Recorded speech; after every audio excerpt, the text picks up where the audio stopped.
여러분들 반갑습니다. 네, 저 반갑고요. 아까 보니까 다음 학기에는 이제 제 과목을 다 들으시겠다고 해서 오늘 질문을 오길 잘했구나 이런 생각이 듭니다. 예, 어려워요? 과목이? 예, 왜 어려울까요? 제가 어려운 의미는 제가 알아요. 왜냐하면 용어가 부동산의 지금 용어가 좀 생소하다 보니까 부동산의 용어가 아니잖아요. 좀 기술에 대한 용어 이런 걸 많이 쓰고 또 어떤 분은 영어를 많이 쓴다고 그러더라고요. 근데 당연히 기술이니까 영어를 많이 쓸 수밖에 없습니다. 최대한 안 쓰려고 노력하는데 그게 됩니다. 근데 여러분들 오늘 제가 한 2시간 동안 이제 드리고자 하는 4차 산업혁명 관련해서 우리 부동산이 어떻게 변할 것인가 하는 말씀을 들어보면은 그게 필요하겠구나.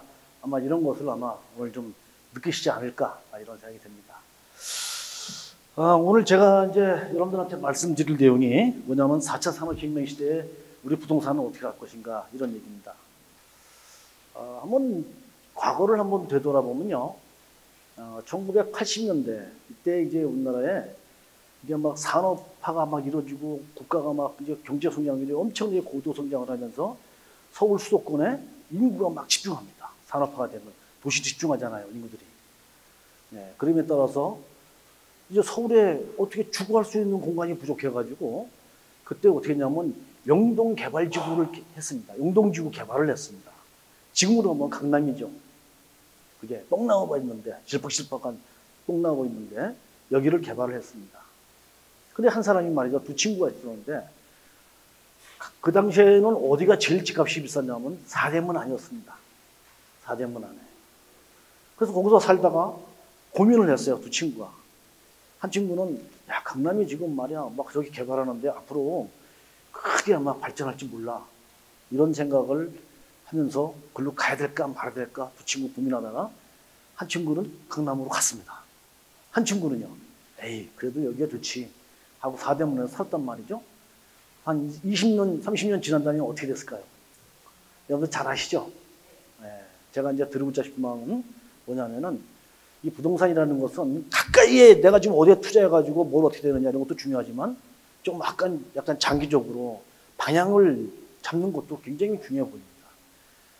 그래서 강북에 계속 남았던 친구는 땅을 치고 통곡을 합니다. 그죠? 그때 강남에 갈 걸. 그때 강남 가면 전부 다 미분양하고 말이죠. 얼마 값도 안 갔어요. 갈랑 마음 먹으면 아주 뭐 강북에 있는 집 팔아가지고 한 두세 대 살 수 있었단 말이에요. 근데 결과적으로 지금 보니까 지금 예를 들어서 강남에 있는 아파트다. 그러면은 20평짜리면 20억 가죠? 20억이 1억씩 갑니다. 강북에 있는데 20평짜리 아파트 얼마입니까? 5억이나 갈까 말까 할 겁니다. 그게 지금 완전 역전돼 버렸잖아요. 이렇게. 만약에 강북에 남았던 친구가 그때 방향을 잘 잡았다면 그렇게 안 했겠죠. 그죠? 우리는 거꾸로 생각하면은 그런 걸 보면은 앞으로 또 이런 변화가 있을까? 있다 그러면은 내가 한번 잘 잡아볼 수 있을 텐데 기회를. 앞으로 이런 기회가 없을 거야. 이런 기회가 앞으로도 있으면 좋을까? 이런 생각하죠. 합니다. 있을까요? 없을까요? 있어요? 있습니다. 제가 볼 때. 제가 연구해 보니까 있더라고요. 오늘 이제 그런 말씀을 드리려고 합니다. 여러분들이 어떻게 부동산의 방향을 잡고 그리고 어떻게 생각해야 될까?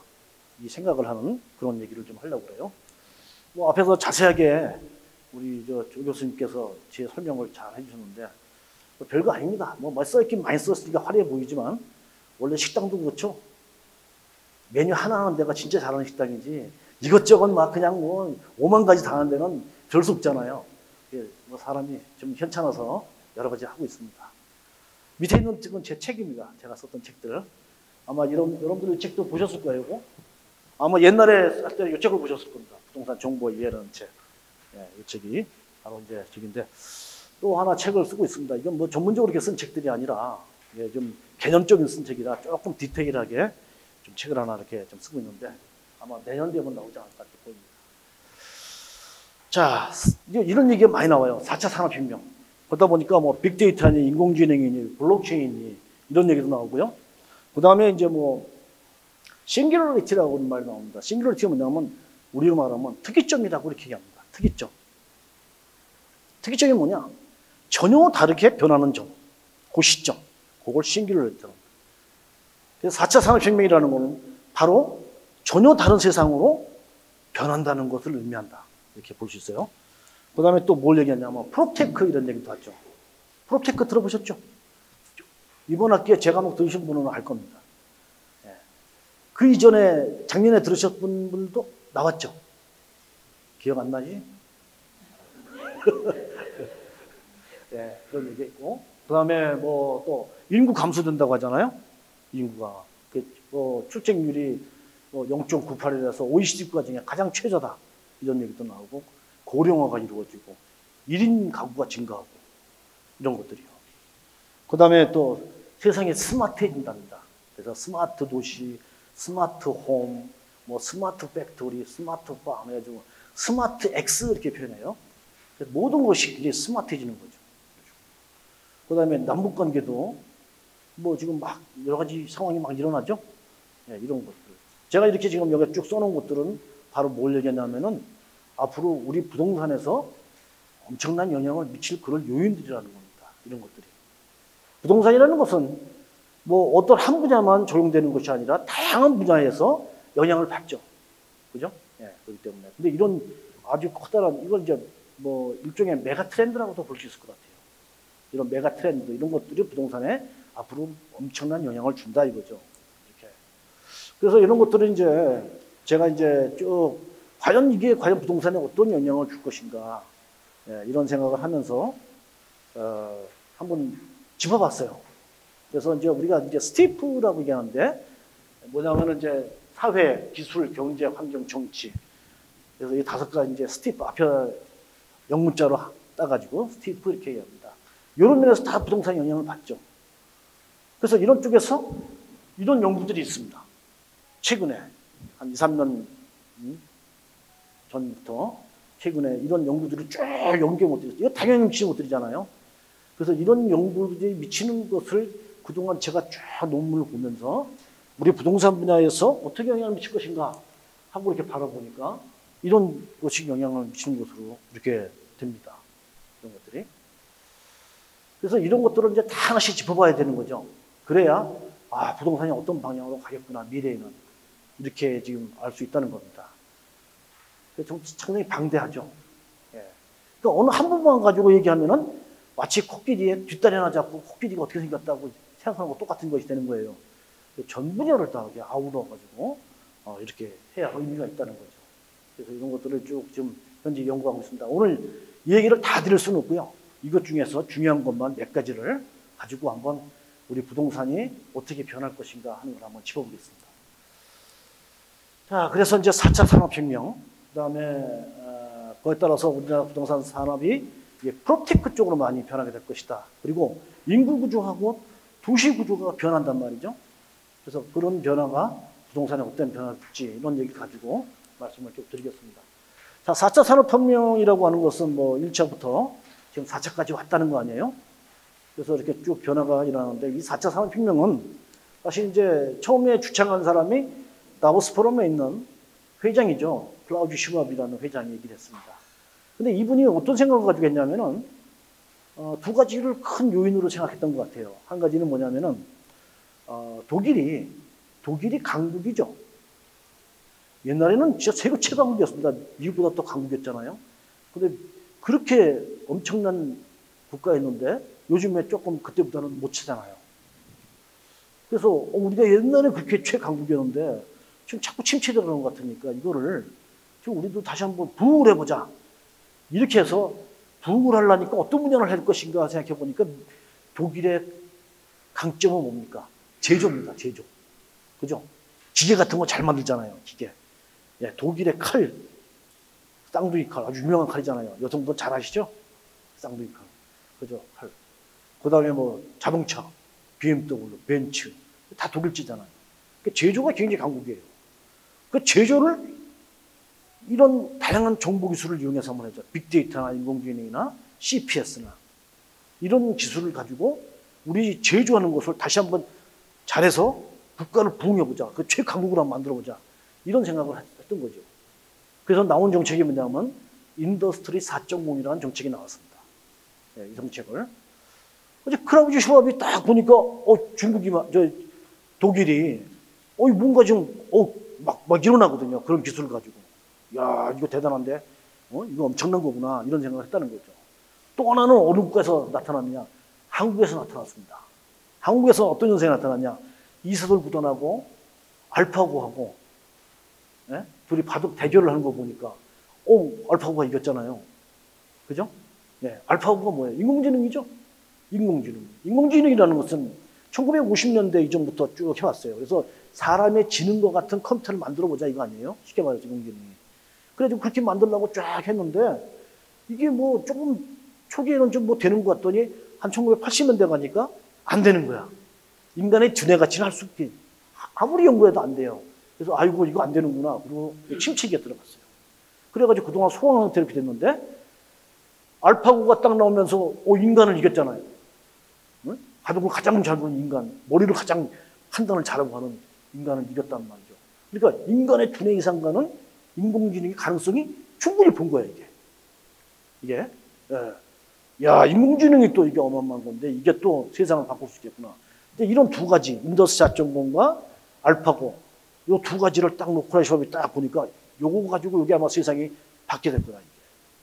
이런 기술이 세상을 바꾸게 될 것 같다. 이런 생각을 했다는 거 아니에요. 그래서 그러면은 바로 뭐냐? 이게 혁명이다. 이게 4차 산업혁명이다. 지금부터 4차 산업혁명이 일어나서 엄청난 변화가 일어날 것이다. 이런 생각을 했다는 거죠. 그래서 4차 산업혁명이 많이 나갔어요. 예. 자, 근데 이 4차 산업혁명은 말이죠. 그러면 어떤 특징이 있느냐? 예, 어떤 특징이 있느냐 하면은 세 가지의 커다란 특징이 있다고 얘기합니다. 하나는 뭐냐면 급진적인 특징이 있고 또 하나는 파괴적이고 또 하나는 뭐예요? 융복합적인 그런 특징이 있다. 이렇게 얘기합니다. 급진적이래요. 급진적이라는 건 뭐예요? 빠르게 변한다는 거예요. 우리가 생각한 것 이상으로. 옛날에 몽고군이 그랬다죠. 몽고군이 저기서 우리나라를 침입해 온단 말이에요. 그러면 기존으로 생각해보면 한 2달을 걸려올 거다. 근데 어때요? 2달 안에 막 한 달 만에 확 오니까 기습을 막 당했잖아요. 빠르게 오니까 생각하는 것 이상으로. 그러니까 바뀌는 세상이 어떻게 된다고요? 우리가 생각한 것보다 훨씬 더 빠르게 다가온다. 이 4차 산업혁명은. 엄청나게 빠른 속도로. 이런 현상들이 지금 막 일어나고 있어요. 이런 현상들이. 하나 예를 들까요? 하나 예를 들어서 유니콘 기업이 가입되는 그런 기업이 말이죠. 옛날에는 한 10년 걸렸습니다. 유니콘 기업이 뭐냐면 어떤 기업이 신생해가지고 그래가지고 상장도 하지 않았는데 그 비상장 스타트업 기업이 10억 달러 이상 되는 자산 가치를 가져요. 10억 달러. 우리로 치면 1조. 그걸 유니콘 기업이라고 하죠. 유니콘은 뿔 달린 말입니다. 뿔 달린 말은 없잖아요. 신화에 나오는 희귀한 말이다. 그러니까 희귀하게 엄청나게 발전하는 기업. 그걸 이제 유니콘 기업이라고 합니다. 이런 기업이 옛날에는 10년, 15년 걸렸는데 요새는요. 1년, 2년 만에 유니콘 기업이 나옵니다. 엄청나게 빠른 속도로 발전하는 거죠. 이런 식으로 급진적으로 세상에 변화가 일어난다. 이게 혁명이라는 거죠. 이렇게. 또 하나 뭐냐면 파괴적인 특징이 있다고 그래요. 4차 산업혁명은. 이 파괴적이라는 거는 뭐냐? 지금까지 이루었던 것과 전혀 다른 세상으로 바뀐다. 우리는 대충 짐작합니다. 내년은 어떻게 할 것 같아요, 여러분들이?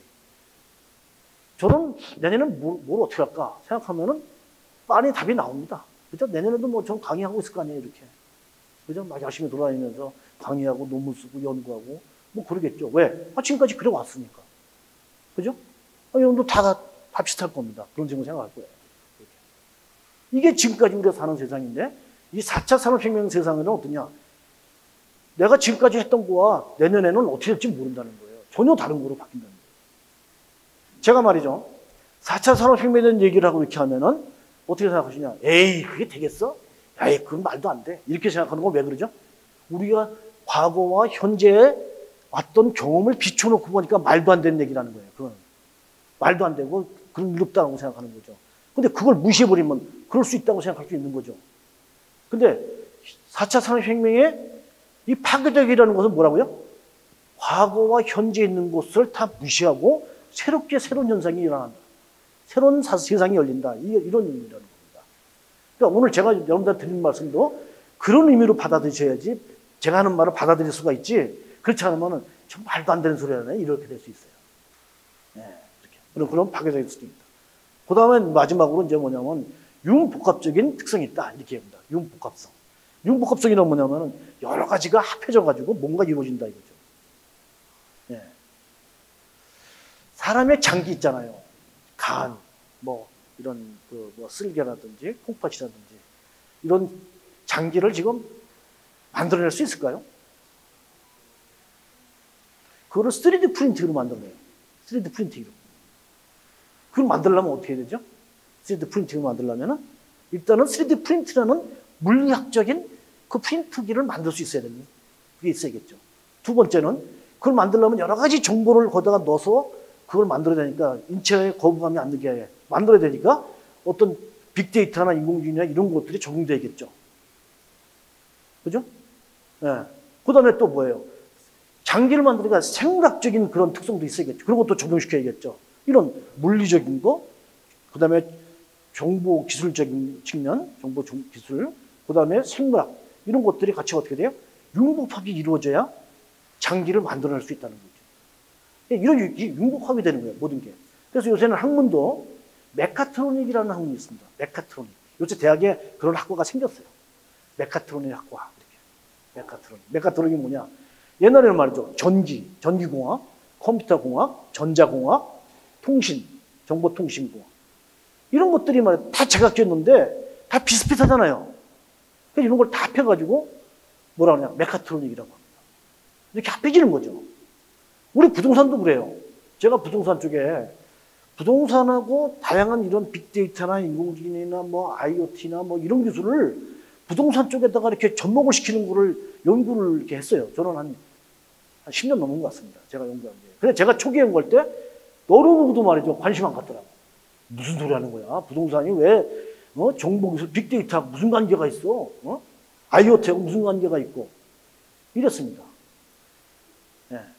그래서 아무도 관심 안 가져요. 왜? 전혀 다른 거니까. 근데 요새 어때요? 이따가 말씀드리려는 프로테크라는 것이 바로 뭐예요? 그게 합해지는 거죠. 그게. 합해지니까 엄청난 그런 어떤 효과가 나타나고 결과가 나타나는 거예요. 제가 이런 부동산에 관련해서 이런 거 갖다 강의하자고 해서 가장 먼저 강의한 데가 어딘지 아십니까? 어느 대학인지? 여기입니다. 우리 저기 조덕훈 교수님이 이 머리가 이렇게 되게 빠르시거든. 네. 네. 그래가지고, 제가 여기 와서 강의를 하게 해주셨습니다. 그래서 가장 빠르게 이 대학에서 이제 강의를 하게 되었고, 요새는요, 너무 잘 팔려요, 제가. 정말 눈꽃 없이 팔립니다. 왜? 지금 보니까 이게 필요한 거야. 이런 거, 이런 학문이. 이런 것들이. 그러니까 막 여기저기서 막 난리예요, 요새. 그래가지고 이름도 없이 막 그냥 삐입니다.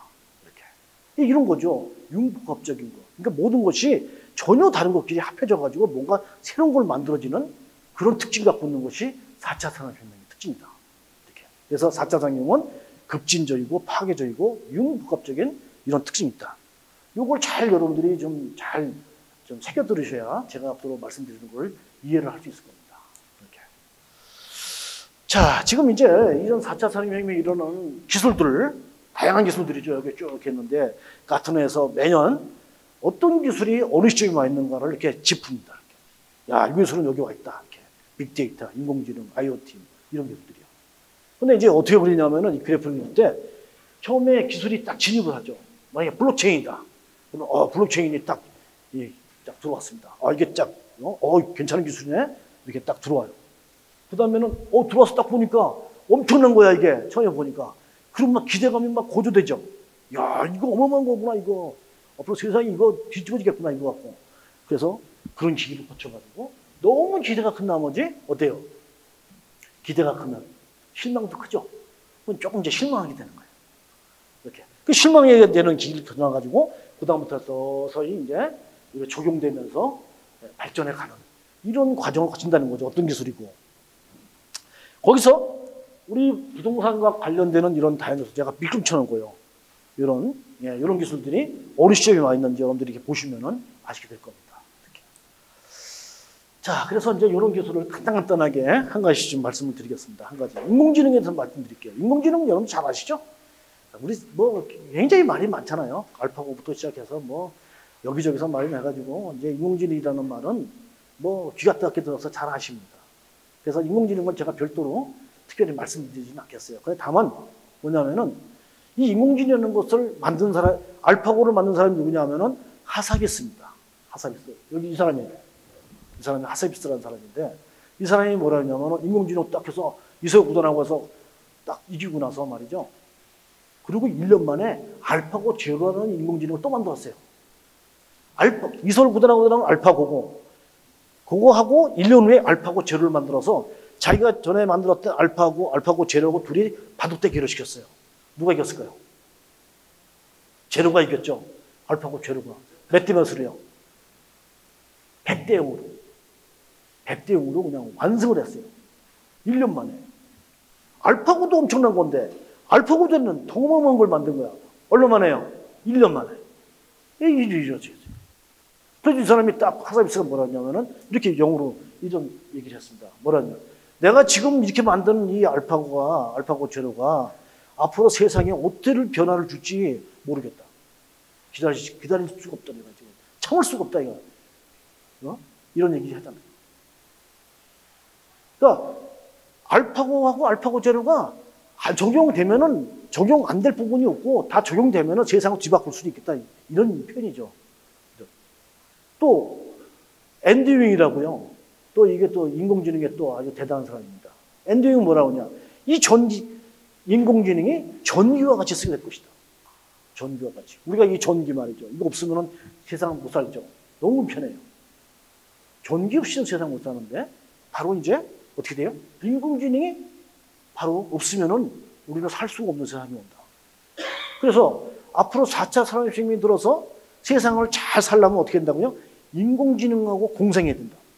이런 얘기를 합니다. 인공지능을 잘 알아야 된다. 인공지능. 이미 우리는 상당 부분의 인공지능이 우리 생활에 들어와 있어요. 여러분들이 어디 가가지고 꽃을 이렇게 본다잖아요. 근데 이 꽃이 무슨 꽃인지 모르겠어요. 그러면 여러분들은 스마트폰을 딱 켜가지고 네이버를 딱 켜서 검색창을 해가지고 카메라를 해서 착 찍으면은 어떻게 돼요? 쫙 나오죠? 아, 이 꽃은 무슨 꽃이야. 이게 인공지능이죠. 인공지능에서 나오는 거예요. 여러분들이 어디 그 검색창에다가 네이버 검색창에다가 그 딱 가서 글자를 넣게 하는 검색하려는 글자를 딱 넣게 되면은 거기에 뭐가 나오냐면은 마이크가 나와요. 마이크. 그 마이크를 딱 치면은 말해주세요라고 아마 거기 써 있을 거예요. 거기다가 여러분들 뭐든지 물어보세요. 그러면 어때요? 답변해 주죠. 그럼 쫙 거기에 대한 정보가 나옵니다. 이게 인공지능이죠. 이런 것들이. 인공지능은 별건 아닙니다. 그래서 이렇게 인공지능에서는 생활화되어 있어요. 앞으로 더욱더 그렇게 된다는 거죠. 그래서 굉장히 편해지게 세상이 바뀌게 되는 기술이 바로 인공지능이라는 기술입니다. 자, 두 번째는 이제 빅데이터에 대한 말씀을 드리려고 하는데요. 빅데이터.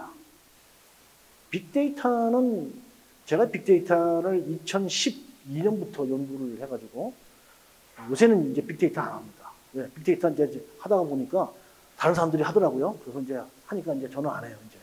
그리고 요새는 이제 뭘 하느냐? 블록체인 연구합니다. 블록체인. 네, 그 연구하는데 뭐 빅데이터라는 것은 이게 이제 요거 하나만 좀 알아주시면 좋을 것 같아요. 빅데이터 하면은 어때요? 용량이 굉장히 큰 데이터. 빅데이터. 그죠? 이렇게들 많이들 이해하세요. 근데 빅데이터라는 그런 의미도 있지만 더 중요한 의미는 뭐냐면 데이터를 가지고 뭔가 활용할 수 있게 한다. 근데 어떤 데이터를 가지고 활용하게 하냐면은 우리는 데이터는 크게 두 가지로 구분해요. 하나는 전용 데이터 있고 하나는 비전용 데이터 이렇게 합니다. 전용 데이터는 어떠냐? 그냥 숫자로 써 있어가지고 컴퓨터에다 넣어주면은 야 이거 더해, 빼, 나누어, 곱하기 해 하면 지가 계산하는 그런 데이터. 그거를 전용 데이터라고 합니다. 비전용 데이터는 글자로 써 있는 거. 그 다음에 그림 같은 거, 영상. 이런 건 컴퓨터에 넣어줘봐야 아무것도 못하죠. 컴퓨터가. 근데 이런 데이터를 비정형 데이터 이렇게 얘기합니다. 네, 이렇게. 근데 우리가 만들어지는 데이터가 말이죠. 2011년도부터 해서 폭발적으로 증가했어요. 뭘 통해서요? 이 스마트폰 때문에. 이게 엄청나게 많은 데이터를 만들어내는 것이 이렇게 된 겁니다. 그럼 왜 이렇게 많이 만들어졌느냐, 데이터가. 어떤 데이터고 기록이 남아야 그것이 활용할 수 있겠죠. 기록이 남아야지. 근데 스마트폰이 나오기 전에는 사람들이 뭐 일기장에다 쓰고 뭐 누구한테 뭐 메모를 보내고 편지를 쓰고 하는 것이 기록이 남아요, 안 남아요? 공식적으로 안 남죠. 자기 혼자 보관하고서 자기 혼자 볼 뿐이지 남들하고 같이 공유하는 그런 데이터는 아니잖아요. 그러니까 안 남았었어요. 근데 스마트폰이 나오면서 어떻게 됐죠?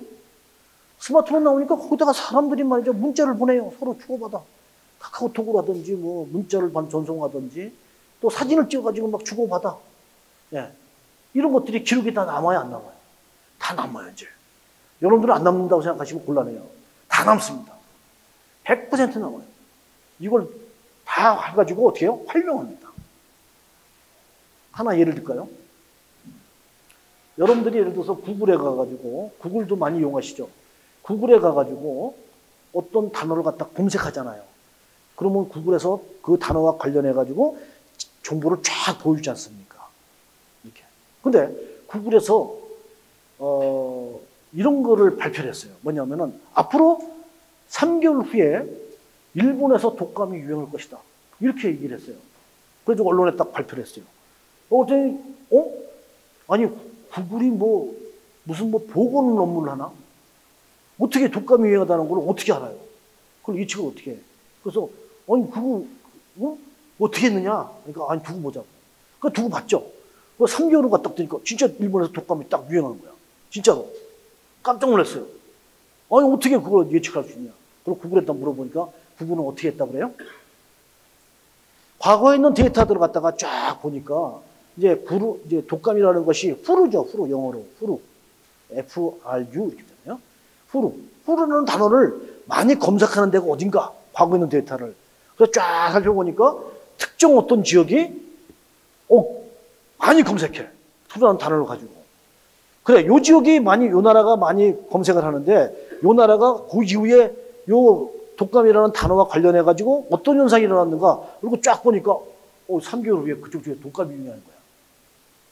뭐, 어느 나라 하나에 우연일치 그럴 수 있겠죠. 그래서 또 검색을 쫙 해보니까, 어느 나라 또 그래. 또 두란 단어를 많이 검색해요. 그래가지고, 이 나라는 또 어떻게 되나? 딱 보니까, 그 나라도 3개월 가까이서, 독감이 유행하더라, 이거예요. 그래서 이런 것도 딱 보니까, 후루라는 단어를 검색을 많이 한 지역은 3개월 후에, 대략 3개월 후에 독감이 유행하는구나 하는 패턴을 발견할 수 있는 거죠. 그러면 지금 시점에서 독감이라는 단어를 많이 검색한 나라가 어딘가? 딱 보니까 일본이더라는 거야. 그럼 뭐라고 얘기할 수 있어요? 앞으로 3개월 되면 유행할 수 있을 것 같다. 이렇게 예측할 수 있다는 거죠. 그죠? 이렇게. 그러니까 후루라는 단어를 개인이 검색한 것은 아무것도 아닌 거예요. 그건 별로 의미가 없지만 이게 막 모이니까 어떻게 돼요? 그렇게 예측할 수 있게 되는 거죠. 세상을 깜짝 놀라는 예측할 수 있는 것을 만드는 이게 이런 데이터가 굉장히 이제 증가되는 거예요. 이제 빅데이터라는 건 그런 겁니다.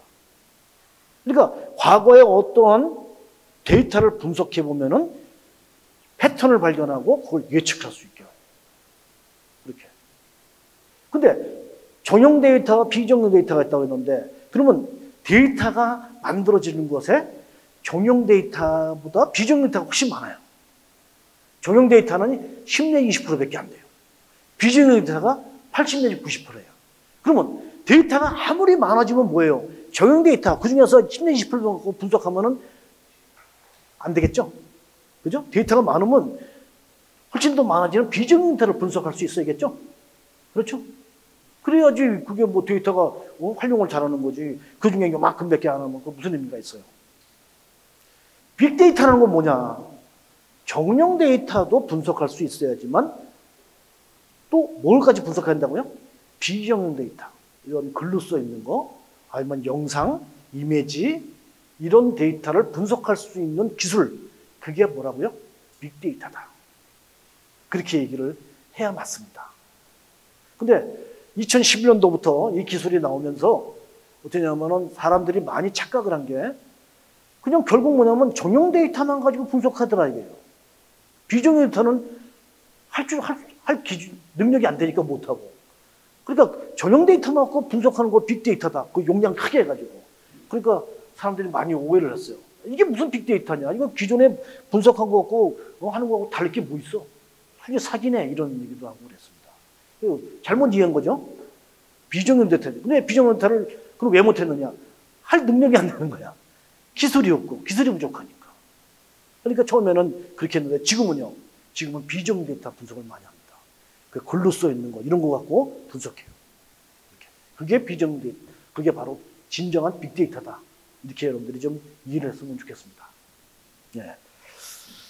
자, 그래서 이런 이제 빅데이터를 우리 부동산 분야에서 어떻게 활용해야 될 것이냐 하는 것들이 대략 2015년도부터 쭉 지금 뭐 국토부터 해서 여러 기관에서 이렇게 연구를 쭉 해오고 있었습니다. 이렇게 연구를 해오고 있고요. 여기에 이제 허그가 이제 아시죠? 허그. 주택도시보증공사. 예, 허그. 거기서 빅데이터 구축 및 활용이라는 사업까지 쭉 추진을 해오고 있습니다. 여기 국토부도 허그도 하고 제가 다 이게 빅데이터는 제가 자문을 했던 데입니다. 그 중에서 허그 쪽에 자문을 한번 했는데요. 거기서 작년이네요. 작년에 가지고 왔어요, 저한테. 예, 가져와가지고, 이렇게 해서 언론에다가 우리 허그에서 빅데이터를 해가지고, 이렇게 앞으로 주택 기금을 갖다가 이렇게 관리하고, 이렇게 뭐 보증을 해주고 이렇게 하겠다고 좀 하려고 홍보를 하려고 하고 싶대요. 그래서 이렇게 하면 되겠냐고 갖고 왔더라고요. 근데 갖고 왔는 거 보니까 그냥 전용 데이터만 가지고 이게 하겠다고 갖고 왔어요. 그거를. 그래서 제가 뭐라고 했습니다. 이거 안 된다. 빅데이터를 모르는 사람 같으면 이렇게 되면 뭐 그냥 넘어갈지 모르지만 빅데이터를 조금만이라도 아는 사람 같으면은 어때요? 이게 무슨 빅데이터냐 이렇게 갖고 다 틀린 거지. 이러면 안 된다. 그래가지고 그때 언론에 안 나갔었습니다. 그러니까 사람들이 많이 착각하는 거죠. 그런 기관도 착각하더라고. 이렇게 이런 적이 있어요. 그걸 갖다가 무려 27억인데 우리나라에서 가장 빅데이터 가장 큰 사업이었어요. 18억으로 이렇게 했었습니다. 밑에는 이제 뭐냐면은 이제 빅데이터에 대해서 이 학자들이 연구한 논문들입니다. 이런 것들이. 근데 사실은 우리나라의 빅데이터를 이게 부동산 쪽에서 연구하는 그 학자들이 별로 없어요. 그러다 보니까 그냥 제가 쭉 한 거 정도고 요새는 좀 나와요. 이제. 이렇게 하고 있습니다. 하나 연구한 것 중에 하나가 뭐냐면은 우리 부동산 가격을 어떻게 빅데이터로 분석해서 예측할 것인가. 비정형 데이터로. 그래서 부동산 뉴스 데이터를 가지고 한번 이렇게 예측하는 거라서 이 가능성도 제가 예측을 할 수 있을 가능성이 있다. 이런 것도 연구한 적이 있고요. 또 하나는 뭐냐면은 부동산 정책이 많이 이렇게 나오죠. 나오면 틀리고 또 나오고 나오면 찌고 또 나오고 이렇게 계속 시행착오를 합니다. 그래서 이거 역시 마찬가지로 우리 빅데이터로 분석을 해가지고 맞아떨어지는 정책, 국민 공감형 정책 이런 정책을 할 수 있지 않겠는가. 이런 게서 제가 또 이렇게 연구를 했었어요. 근데 가능성 충분해요. 제가 보니까 뭐 이런 연구를 한 것도 있습니다.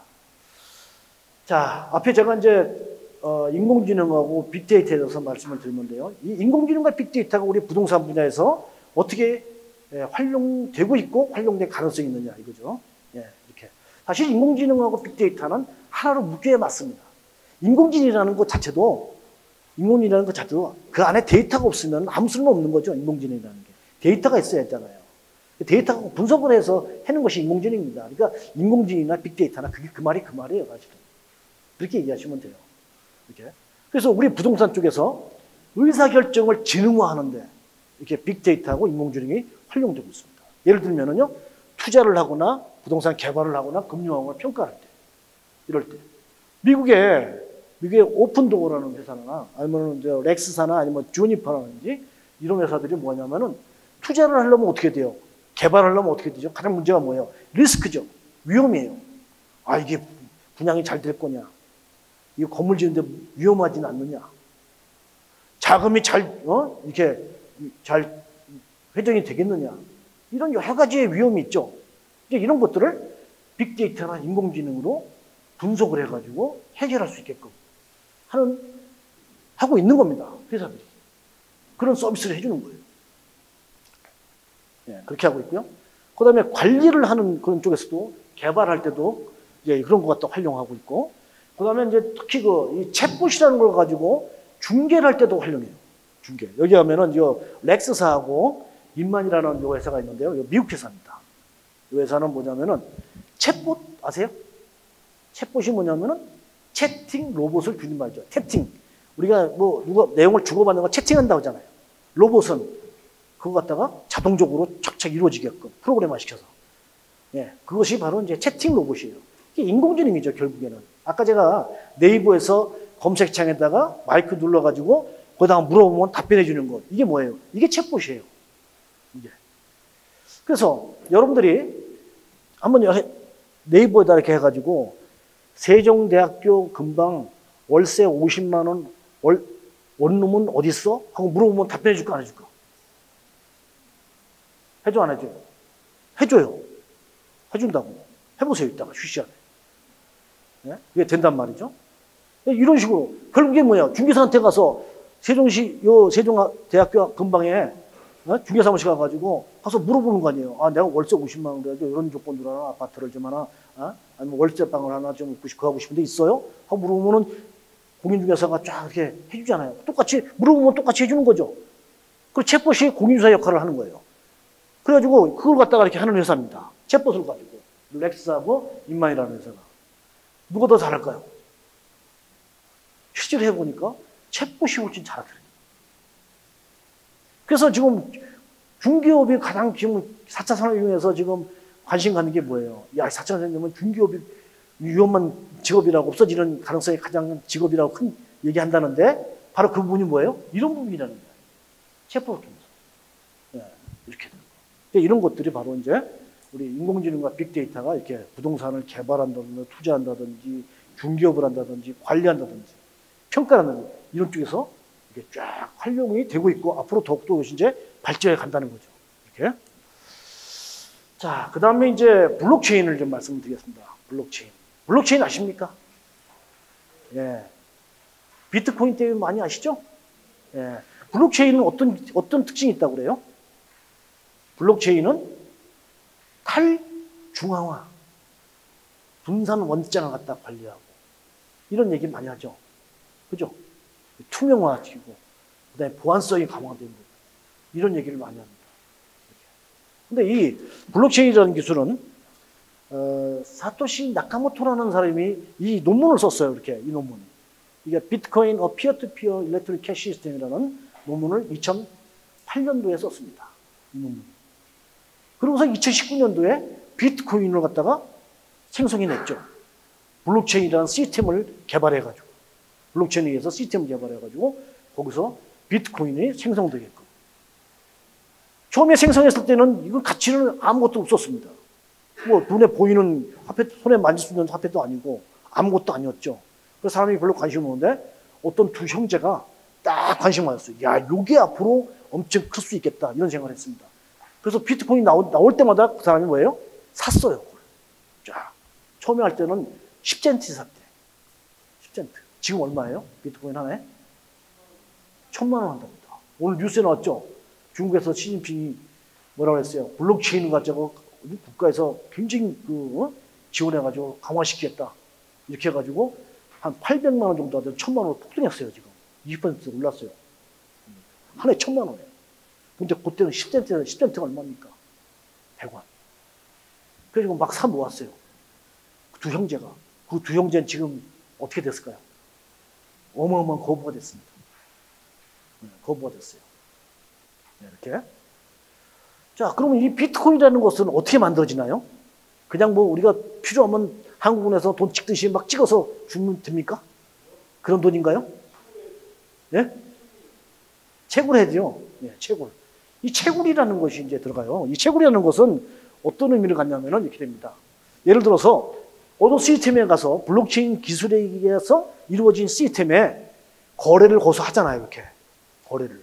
그럼 거래한 것을 10분간 거래된 것을 딱 묶어요. 물론 뭐 블록이라고 그러죠. 또 10분 되는 걸 묶어요. 10분 단위로 계속 묶어. 그래가지고 두 개를 어떻게 해요? 블록을 연결시켜. 그러니까 블록을 줘가지고 연결을 시킨다. 블록끼리. 그래서 블록체인이라는 거지. 이렇게. 자, 근데 연결을 하는데 이 연결할 때 이제 뭐가 되냐면은 여기에 참여한 사람들 있죠. 이 시스템에 이 참여는 누구든지 할 수 있습니다. 여러분도 할 수 있습니다. 여러분도. 나도 다 참여할 수 있어요. 원하는 사람은.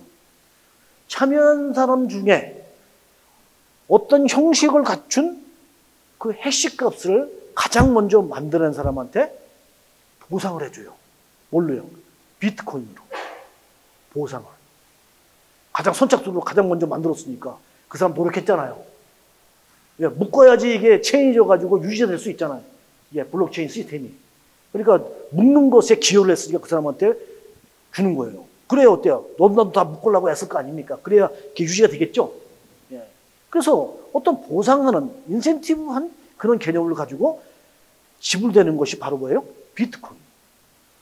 이게 이제 그때 만들어지는 거죠. 그게. 그 처음에 만들 때는 4년 단위로 이걸 반감을 시켜요. 그 시스템에서. 그래서 처음 할 때는 50개를 줍니다. 50개. 그리고 4년 지나고 나면 그 다음에 몇 개 줘요? 25개. 가장 만든 사람. 그 다음에 4년 지나면 12.5개. 그러니까 지금은 12.5개예요. 네, 지금은. 이런 식으로 해가지고 2100년까지 2100만 개를, 100년 동안 2109년까지 2100만 개를 주게끔. 그게. 그렇게 지금 만들어진 시스템이 이 블록체인, 이 비트코인이에요. 채굴이라고 누가 표현하는데, 다른 뭐예요? 그렇게 가장 먼저 그 해시값을 만들려고 노력하는 그 과정을 뭐라고 해요? 채굴이라고 한다. 자, 50개를 준다. 그러면 지금 안에 1000만 원이면 50개면 얼마입니까? 5억입니까? 근데 이게 얼마 만에 한 번씩 만들어져요? 10분 단위로 묶으니까 10분 단위로 5억씩 만들어지는 거죠. 그렇죠? 5억씩 나가는 거예요, 돈이. 받을 수 있는 거. 내가 그 10분 단위로 그걸 받을 수만 있으면. 지금도 만들어지겠죠, 10분 단위로. 이렇게. 그러니까 어때요? 요거 잘만 해가지고 1년에 10분 단위로 하나만 내가 탁 하면은 나는 5억 버는 거야, 1년에. 그러면 할만합니까? 노력할 만하죠? 누구든지 다 그런 생각을 하는 거예요.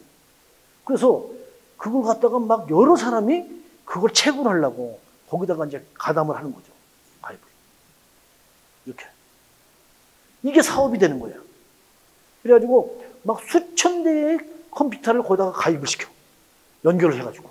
그래가지고 뭐 예를 들어서 1년에 한 두세 번만 내가 비트코인만 받아도, 예? 그래가지고 할만하잖아요. 이렇게. 이래가지고 한때는 말이죠. 컴퓨터가 동이 났어요. 이거 하느라고 막 컴퓨터들을 막 하느라고. 근데 컴퓨터에 뭐냐면 이제 GPU라는 거 있어요. GPU. 그래픽 카드 안에 들어가는 CPU 같은 역할을 하는 게 있는데 거기에 동이 났어. 그래서 그 회사 지금 엄청나게 돈 많이 벌었어요. 네, 이게. 이제 이런 식으로 이제 쭉 돼가는 과정을 거치게 된다. 비트코인은 뭐냐면은 결국에는 뭐 필요하다 그래가지고 막 만들어낸 게 아니고 그렇게 블록을 지을 때마다 그때마다 가장 먼저 해시값을 만들어낸 사람한테 부여되는 거니까 어때요? 얼마 안 되겠죠? 그 양이라는 건 정해져 있잖아요. 그러니까 수요자가 많으면 어떨까요? 그 비트코인이 돈이 되네? 라고 해서 막 여러 사람이 살려고 하면은 폭등을 하게 되는 거죠. 그럴 수밖에 없는 거죠. 제한되는 거니까. 우리 부동산도 마찬가지잖아요. 공급 비탄력성이 있다 보니까 수요자가 많으지만 아파트 값이 막 폭등하듯이 똑같이 그런 것이 되는 거죠. 그래서 변동폭이 굉장히 넓습니다. 한때는 막 2천만 원짜리 갔잖아요. 그러다가 막 어떤 때는 막 500만 원 되고 막 널뛰입니다. 이게. 수요에 따라서 막 이게 변동폭이 넓을 수밖에 없다는 거죠. 이런 식으로 하는 것이 이제 블록체인이다. 블록체인에서 만드는 비트코인이라는 거죠. 이렇게. 자, 근데 이 기술이 뭐 비트코인 만드는 정도의 기술이 아니죠. 예. 어떠냐면은 보안성이 굉장히 뛰어나고요. 요거는 지금도 우리가 어떤 시스템이고 그래서 보안 기술이라는 것이 그렇죠. 보안 기술이라는 게 누가 말이죠. 보안 기술을 만들면 그 반드시 해킹합니다. 그거 뚫어요. 뚫으면 또 보안을 또 강화합니다. 못 뚫게. 그러면 또 뚫어요. 창과 방패와 같이.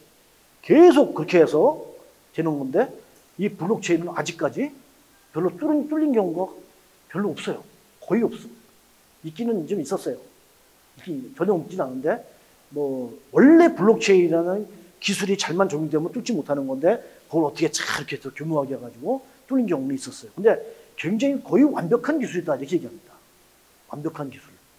이렇게. 그러면 이게 거의 완벽한 기술이나 보안 기술이라는 의미는 도대체 어떤 것을 통해서 완벽한 기술이라고 하느냐? 두 가지 요인이라고 얘기를 해요. 한 가지는 뭐냐? 아까 제가 그랬죠. 분산 원장 탈중앙화를 시켜서 합니다. 시스템을. 이게 무슨 말이냐면요. 예를 들어서 제가 은행에다 예금을 합니다. 은행에서 100만 원을 딱 넣어요. 그러면 은행에서 그걸 기록을 하죠. 장부에다 기록을 합니다. 그래서 그 기록이 어디가 있어요? 그 은행의 지하에 아주 깊숙이에 누구도 손을 못 대는 곳에다 거기다가 다 기록을 해서 남겨놓을 겁니다. 그러겠죠? 네. 그렇게 남겨요.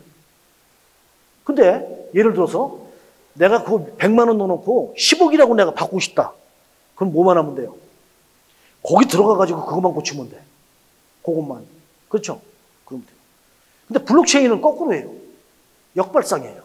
왜냐하면 장부를 다 나눠가죠.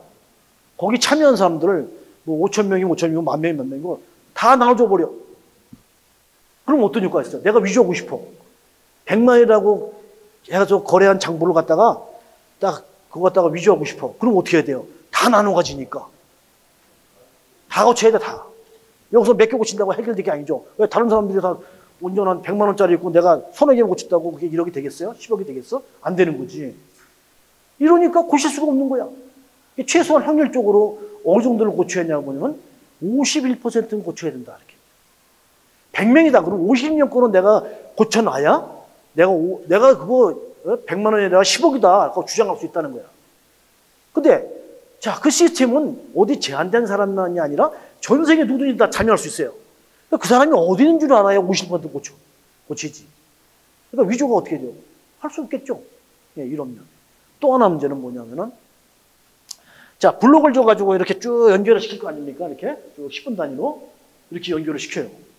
연결을 시켰는데 내가 여기에 있는 거, 여기 100만 원이라고 예금한 장부가 여기 있는데 요거 10억이라고 고치고 싶어. 요 장부를. 그럼 어떻게 돼요? 요 이후에 묶었던 걸 다 풀어야겠죠? 풀어야 돼요. 풀으려니까 어떻게 돼요? 암호를 해가지고 5억씩 주면서 암호를 맞는 사람한테 준 것을 풀으려니까 그게 쉽게 풀겠냐고. 그렇죠? 그거 풀기 쉽지 않잖아요. 근데 그걸 한두 개 풀 게 아니라 왜 10분 단위로 묶인 걸 다 풀어야 될 거 아니야. 이게. 그럼 이렇게 얘기해요. 이거 다 풀지 말고 요거서 요거만 싹 풀면 되지 않냐. 요거만. 요거하고 연결된 것만 싹 풀면 요거 볼 수 있지 않냐. 이렇게 볼 수 있죠. 근데 이게 이제 어떻게 되냐면요. 이렇게 돼요. 내가 뒤에 거꾸로 갔구나. 이게 어떻게 되냐면은 이게 이제 묶이는 부분인데 이게 어떻게 묶이냐면은 여기에서 이 해시 값이 적용되는 것은 앞에 있는 이 전체가 다 적용된 것이 그대로 들어옵니다. 또 여기서 요 다음 것에 블록을 지을 때는 여기 이 전체가 된 것이 다 이로 들어와요. 그러니까 여기 들어올 때는 이것이 다 포함되어 있는 게 들어오는 거죠. 그러니까 요것만 단순하게 풀 수가 없어. 앞에 것부터 차근차근 풀어가야 풀리는 거예요. 이런 거예요. 두 가지. 그래서 두 가지 처음부터 다시 말씀드릴게요. 하나가 뭐냐면은 전부 다 나눠 가지니까 다 가서 위조할 수가 없고, 또 하나는 뭐예요? 일일이 다 풀어야 되는데 그 암호값을 다 풀기는 불가능한 거예요. 이런 두 가지 이유 때문에 위조하기가 못하는 거죠. 이거 할 수가 없는 거예요. 이런 엄청난 기술을 발견한 사람이 누구라고요? 사토시 나카모토라는 사람이에요. 어느 나라 사람인 것 같아요? 일본 사람이죠? 예, 일본 사람인 줄 알았습니다. 다들. 사카시 나카모토라니까. 예, 근데 그래서 누군지 어마어마한 기술이거든. 그래서 이제 막 찾아다녔어요, 그 사람을. 근데 진짜 사카시 나카모토라는 미국에 있는 교수가 한 명 있었대. 그래서 그 사람은 막 이제 언론에서 몰려가가지고, 어떻게 이거 어떻게 발견했냐고 막 그러니까, 나 안 했다고, 나 아니라고 그러더래요. 그래서 아이고 아니구나 그러고 갔는데 미국에 있는 한 교수가 내가 사카시 나카모토 필명을 해서 논문 쓴 사람이요. 딱 그랬어요. 그래서 사람들이 막 몰려갔죠. 가가지고 이제 검증을 해야겠지. 예, 진짜 맞는지. 그럼 몇 가지 묵혀보니까 막혀 사람이. 예, 아니었어. 예, 그래가지고 그 사람 망신당 들어갔어요. 참 그렇게 양심 교수가 있더라고요. 우리 저기 뒤에 계신 조 교수님은 얼마나 양심적인지 모르고. 이렇게 절대 그러실 분이에요. 우리 교수님. 근데 그랬어요. 요즘은 뭐예요? 호주에 있는 한 교수가 나다. 이렇게 얘기합니다. 이거 노벨상 받아도 몇 개 받을 것 같아요. 이 기술이 엄청난 기술이에요. 그래가지고 나다. 그런데 한번 속았잖아. 그러니까 긴가 민가 지금 그러고 있답니다. 아직 확정을 안 하고. 이게 자, 그래서 이게 이제 우리 부동산 쪽에서 이렇게 미국의 버몬트주라든지 스웨덴의 국토조사하고 조지아하고 공화국, 조지아하고 요새 여행 많이 가죠? 별로. 예. 여행 별로 안 가세요? 예, 안 가시는가 보네. 예, 일본도 그렇고 이런 데서 어떤 부동산에 관련되는 공부들, 토지지장 뭐 이런 거 있죠. 등기상 증명서 이런 것들을 어떻게 국가에서 관리 잘해야죠. 소유권인 갖다가 물론 소유권이 말이죠. 막 임의로 바꿔놓으면 안 되잖아. 홍길동도 있는데 내 이름으로 딱 해가지고 내 거라고 주장하면 안 되잖아요. 그런 것들이 이제 블록체인 가지고 적용해서 하면 어떨까요? 위조 못하겠죠. 위조 안 되는 거 아니에요. 예, 이런 식으로 활용되도록 하고 있고 거래 장부 같은 거 이런 것들 이제 이렇게 관리하고 이런 쪽에서 이미 부동산 쪽에서 활용이 되고 있는 거예요. 우리나라도 제주도에서 지금 시범적으로 하고 있습니다. 시범적으로. 제주도에서 어떻게 하고 있냐? 이렇게 하고 있는 것 같아요. 이게 지금 명확하지가 않더라고요. 제가 제주도하고 국토부하고 요새 전화하다가 지금 요새 지쳤는데, 예? 제주도에 있는 사람 잘 모른다고 하고, 제주도 공무원은 국토부에서 한다고 하더라고. 그래서 국토부 그 담당자하고 통화하는데 통화가 안 돼. 맨날 출장 다닌대. 예. 근데 지금 홀딩 됐어요. 예. 제주도에서 물어보니까 홀딩 됐어요. 근데 이건 이런 원리입니다. 여러분들 부동산 종합공부라는 거 아시죠? 종합공부 시스템. 예, 이 시스템을 이용해가지고, 블록체인이 거래한 이제 기술이 적용되는 거죠. 블록체인 기술이. 그렇게 되면 어떻게 되느냐. 예를 들어서, 정확하진 않아요. 그냥 추정입니다. 자료가 없어가지고 저는 추정만 할 뿐이에요. 근데, 예를 들어서 중개사가 계약서를 작성하잖아요. 이 두 분이 매도자, 매수자 해가지고 계약서를 작성하면 블록체인 시스템에 의해서 그 계약서가 작성되면은 그 계약서가 옛날에는 요 세 사람만 갖고 있잖아요. 이렇게 중개사하고 매도자, 매수자가. 근데 이게 분산 원장으로 해가지고 전부 다 나눠 가지면 어때요? 은행도 가지고 있는 거고, 그 다음에 법무사도 가지고, 세무사도 가지고 있고, 그죠? 담당 그 지방자치도 가지고 있기, 이렇게 되는 거죠. 그 계약서를. 그 다음에 각종 공부가 지금은 뭐 예를 들어서 민원24나 정부24가 가서 그걸 우리가 열람하고 발급받고 이러잖아요. 거기에 그 데이터가 다 있죠. 이런 것들이 이제 블록체인에 의해서 되면은 어떻게 돼요? 지금같이 중앙에서 다 관리하면서 거기서 보는 게 아니라 전부 다 분산돼가지고 다 보게 하는 거예요. 그러면 그런 장부들이 어디가 있어요? 다 은행에도 가 있고, 그 다음에 뭐 법무사도 가 있고, 세무사도 가 있고, 다 가 있는 거예요. 분산 원장에서 할 테니까. 그러면 어떻게 될까요? 내가 은행 가서 대출을 받고 싶다. 그러면 지금은 대출 받으러 은행에 가면 어떻게 돼요? 가면은 은행에서 목록을 적어줍니다. 아, 오실 때 호적등 초본 한번 떼오고 등기상 증명서 하나 가지고 오고 뭐 갖고 오고 뭐 공부 적으라고 적어준단 말이죠. 그러면 지금 그거 갖고 와가지고 가서 그거 다 떼어다가 준비해가지고 제출해야 대출되잖아요. 지금 현재 그렇죠? 근데 이제 앞으로 이제 제주도에서 좀 시험하는 블록체인에 의해서 되면은 뭐만 갖고 가면 돼? 신분증만 갖고 가면 돼. 그럼 신분증 가지고 딱 중개사무실 가서 은행 창구 딱 가서 내가 지금 계약한 거 언제 며칠 날 이거 계약한 거 있습니다.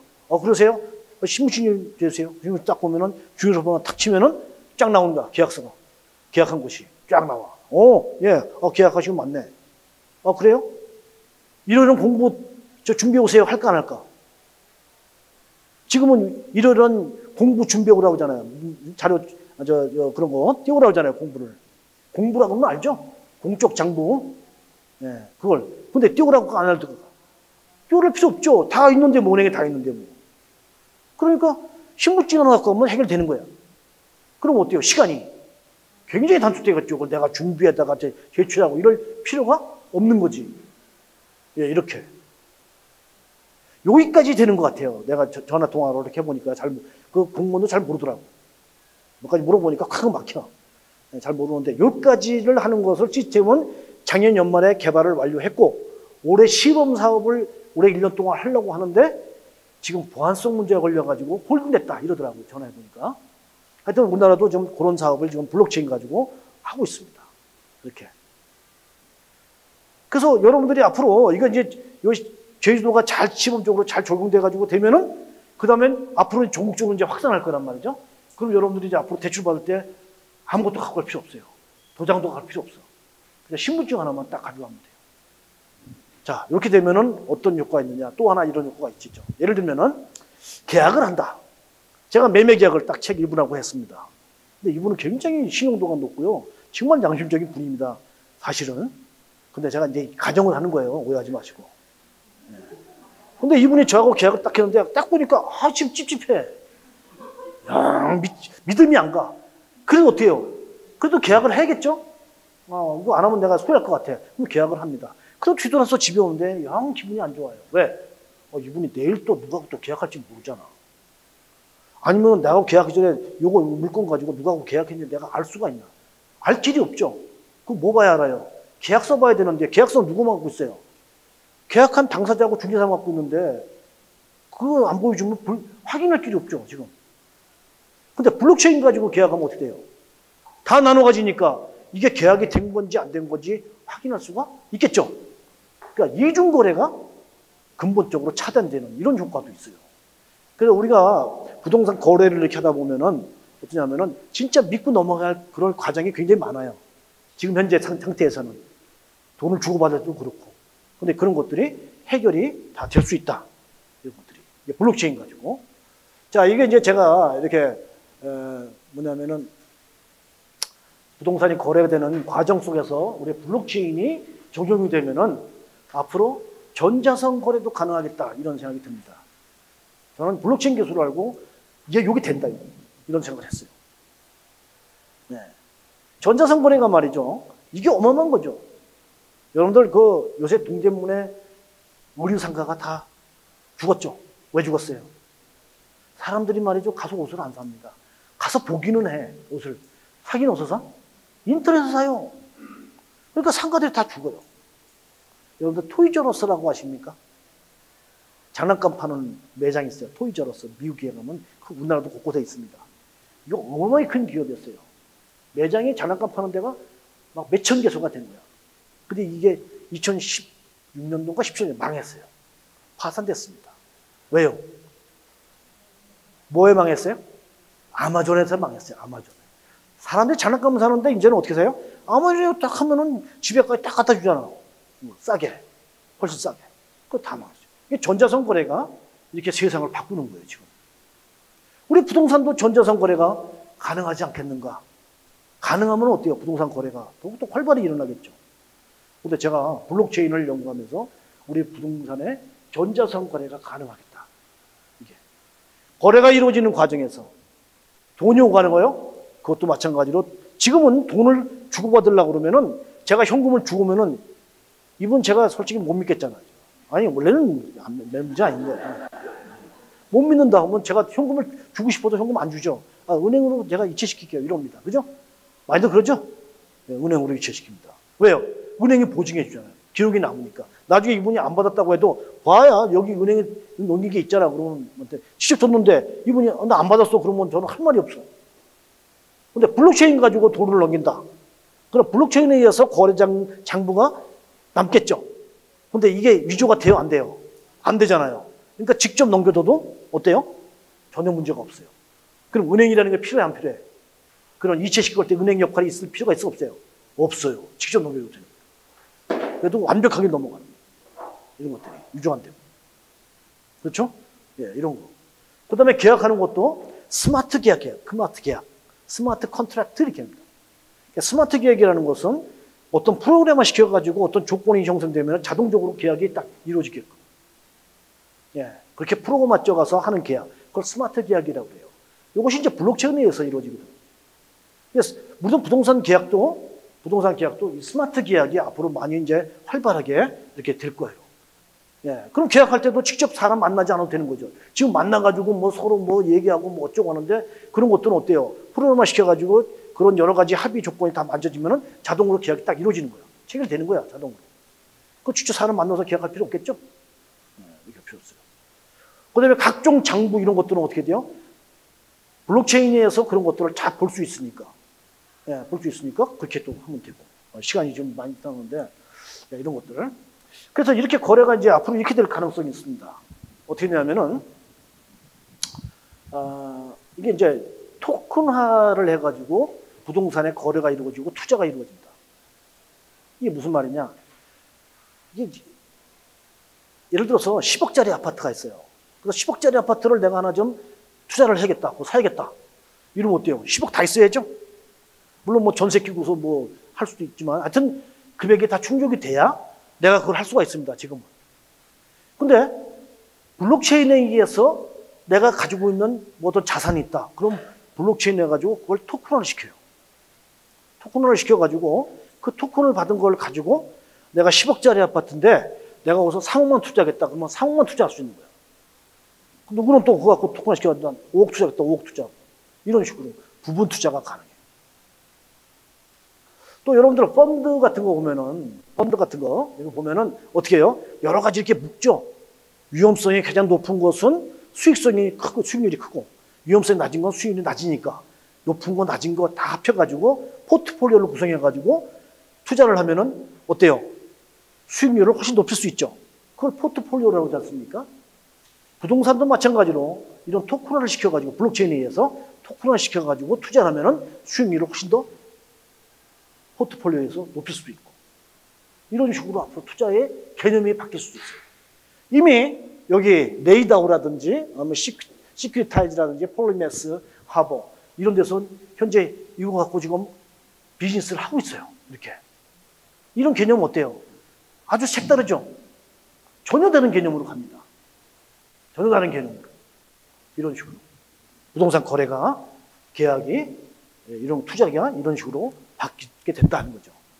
또 하나는 말이죠. 이렇게 돼요. 지금 이제 가장 중요한 게 뭐냐면 어려운 게 허위 매물이 많아가지고 이게 참 인터넷 들어가가지고 매물을 검색해도 말이죠. 알아보기가 참 어려워요. 딱 보니까 굉장히 싸게 나온 물건이 있어. 그 전화 딱 해보니 뭐라 그래요? 그거 나갔대. 계약 방금 전에 계약했대. 그래서 딱 찾아보니까 또 아주 싸게 또 나와 있어. 그것도 전화 딱 해보니까 이거 어떡하죠? 이거 금방 계약 끝났는데 이래요. 한 서너 번 그러면 뭐라 그래요? 에이, 장터리구만. 이렇게 되는 거죠. 그렇게 허위 매물이 만연하면은, 그 다음에 이제 인터넷 들어가서 봐요, 안 봐요? 안 보죠, 사람들이. 안 봐요. 근데 이 허위 매물을 누가 올립니까? 공인중개사가 올려요, 공인중개사가. 매물을 올리는 건 다 공인중개사가 올리는 겁니다. 자기가 가지고 있는 매물을. 그래야 거기서 사람들이, 그거 보고 연락하고 와서, 자, 이렇게 해가지고 계약까지 가게 하려고. 근데 자기한테 전화를 하게 하려니까 허위 매물을 올리는 거야. 그래 자기한테 전화할 거 아니에요. 그러면 이제 뭐라 그래? 아이고 방금 나갔는데 그거 말고 다른 이런 물건이 있습니다. 그러면서 하려고. 이렇게. 그래서 이 허위 매물이 결국엔 아까도 말씀드렸듯이 안 보니까 아무 효과가 없이 떠버리네. 그럼 중개사들이 어때요? 지가 뭐 좀 잘해보려다가 오히려 지가 더 구렁텅이에 빠지는 격이 된 거죠. 그렇게. 이런 결과가 많이 났고 해서 우리 부동산 시장에 이게 굉장히 혼란스러운 때가 2010년을 전후해서 있었습니다. 이렇게 있었는데 허위 매물을 어떻게 하면 없앴을 것인가 해서 많은 연구를 하고 고심을 하고 했어요. 저도 그 고심을 많이 했는데 전 블록체인을 딱 알면서 허위 매물을 근본적으로 차단할 수 있겠다고 생각을 했어요. 허위 매물. 어떻게 차단하느냐. 자, 계약을 하잖아요. 어떤 물건에 대해서 동일한 하나의 물건에 대해서 그러면 계약이 이제 여기서부터 이렇게 시작이 됩니다. 블록체인 제네시스라고 그래요. 맨 처음에 된 거를. 그래 돼가지고 계약이 한번 딱 됐어요. 그럼 여기 이제 딱 그게 기록이 되겠죠. 그 내용이. 예를 들어서 명지아파트 어느 동 명지아파트 101동 203호. 그거 이제 여기 딱 이제 한번 거래가 되면 딱 기록이 되겠죠. 그 다음에 또 그게 거래가 되면 거기다 연결이 되겠죠. 이렇게 쭉 연결이 돼갑니다. 근데 그 안에 내용이 바뀌었다. 이럴 수 있죠. 예를 들면은 내가 매물을 내놓을 때 요 세 분한테 중개업 하시는데 요 세 분한테 매물을 내놨어요. 근데 요 내놓을 때 똑같이 다 내놨단 말이죠. 2억 3천에 좀 해달라고. 근데 요 분이 괜찮나 모르겠네. 이분이 말이죠. 2억 3천, 2억이라고 딱 물건을 매물을 딱 올려놓은 거야. 예? 그러면 어떻게 돼요? 요 두 분은 올려놓은 곳이 요렇게 기록이 되겠죠.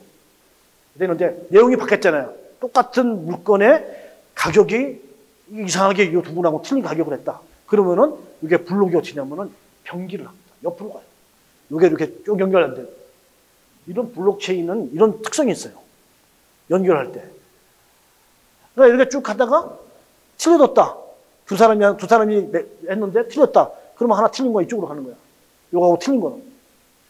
같은 건 여기로 가고 틀린 건 이리로 가고 이렇게 가다가 또 틀려지면 이리로 가고 이렇게. 그러니까 결국에는 뭐예요? 이렇게 간 것이 진짜고 이렇게 옆으로 삐져나가는 거는 이건 잘못된 거죠. 이런 것들이 블록체인의 특성이 이런 특성이 있다 보니까 이렇게 허위로 된 것은 옆으로 삐져나가서 알 수가 있게 되는 거예요. 네, 이게. 그래서 허위 매물을 식별할 수 있어요. 그래서 앞으로 이제 이런 블록체인이 적용돼가지고 이런 이제 시스템에 가서 보게 되면은 요 매물의 신뢰도가 몇 %라고 이렇게 표기가 돼요. 이렇게 변기된 거는 요건 신뢰도가 낮겠죠. 그래서 이거 딱 보면은 아, 요건 진짜고, 아, 요건 아닐 가능성이 크다. 이런 것들을 여러분들이 앞으로 이제 보게 된다. 사용자 입장에서는. 그래서 허위 매물을 골라내는 이런 것이 있다. 자, 프로펄티는 말이죠. 프로펄티는 프로테크는 프로펄티하고 테크놀로지의 합성어죠. 그래서 이렇게 이제 연구를 해보니까 이런 것들이 이제 우리 부동산 분야에서 적용할 수 있는 이런 기술이고요. 그래서 우리 부동산의 정책, 개발, 중개, 평가, 분양 이런 다양한 분야에서 이런 것들이 이제 활용성이 이렇게 있어 보여요. 제가 연구해 보니까 이렇게. 그래서 우리 부동산에서 이런 기술들이 이런 우리 부동산의 뭐 개발업이나 중개업이나 임대, 컨설, 평상업 이런 업에서 활용돼 가지고 이루어질 수 있는 비즈니스가 이런 것들이 비즈니스가 될 수 있겠더라고요. 이게 이제 가능한 것이 바로 이런 파란색으로 된 것은 이미 되고 있는 겁니다. 뭐 우리나라뿐만 아니라 전 세계에서 이렇게 보니까 되고 있는 거고 이제 녹색으로 되어 있는 것들은 앞으로 이런 것들이 앞으로 이제 더 발전돼서 나올 가능성이 있는 것들. 이런 것들이 바로 뭐냐면 이제 프롭테크라고 하는 거죠. 이게. 그래서 이제 이 프롭테크가 2010년도에 말이죠. 포부지에 뭐라고 나왔냐면은 전 세계에서 가장 혁신적인 기업 20개 기업을 선정했는데 프롭테크가 3개 기업이 선정됐습니다. 예, 부동산에 관련되는 정부 적용되는 기업이 3개가 이렇게 될 정도로 프롭테크가 활발하게 지금 되고 있다는 거예요. 영국에서 2008년부터 이렇게 됐어요. 영국, 그 다음에 유럽연합, 그 다음에 미국, 그래서 우리나라까지 이렇게 지금 해오고 있습니다. 그래서 뭐 진로라는 데는 주택 가격을 갖다가 이 빅데이터나 인공지능 이런 거라서 제스티메이트라는 이런 툴을 이용해서 주택 가격을 이렇게 산정해가지고 하는데 1년에 매출액이 1조입니다. 1조. 우리나라 돈으로. 엄청 크죠? 네, 이렇게 해나가고 있는 회사고. 그 다음에 EXP 리얼티라는 회사 나오냐면 가상현실을 가지고 하는 회사입니다. 중개업을 하는데 가상현실로 해요. 실제 사무실이 없이 이렇게 하는데 어마어마하게 잘 됩니다.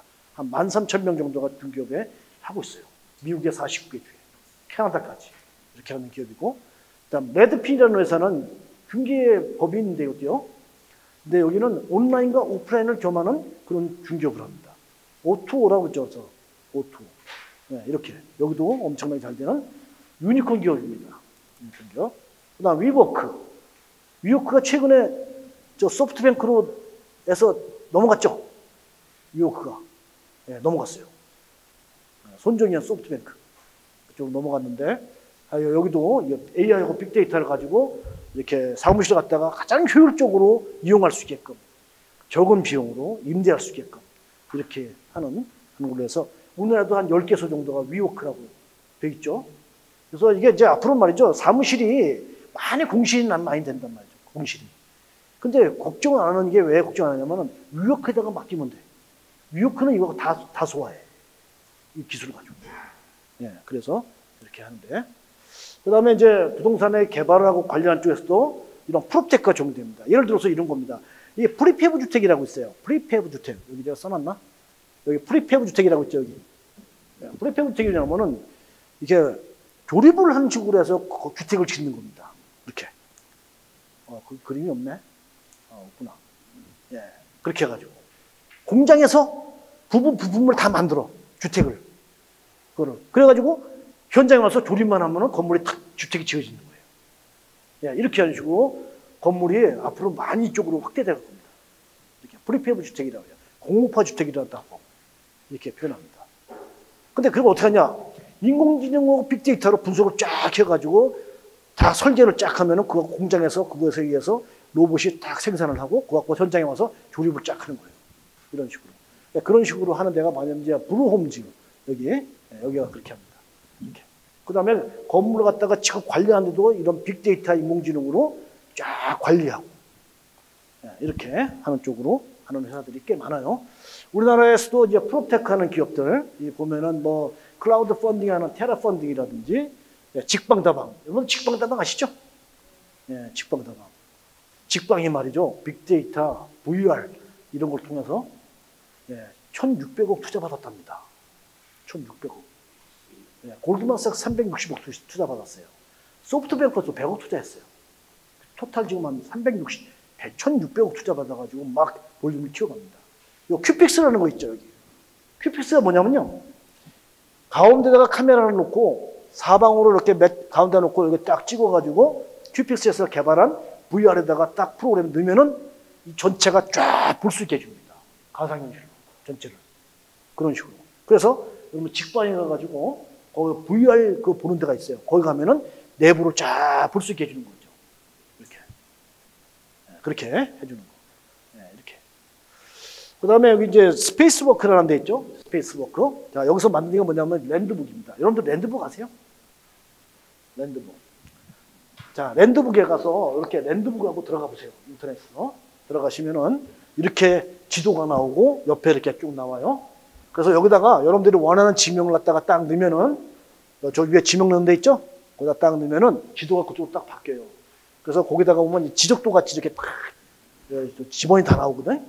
내가 원하는 지번을 여기다 클릭만 딱 하세요. 이걸 딱 클릭만 하면은 토지대행에서 보는 내용들, 그 다음에 건축물이 있으면 건축물에서 보는 내용이 여기 쫙 나옵니다. 위에.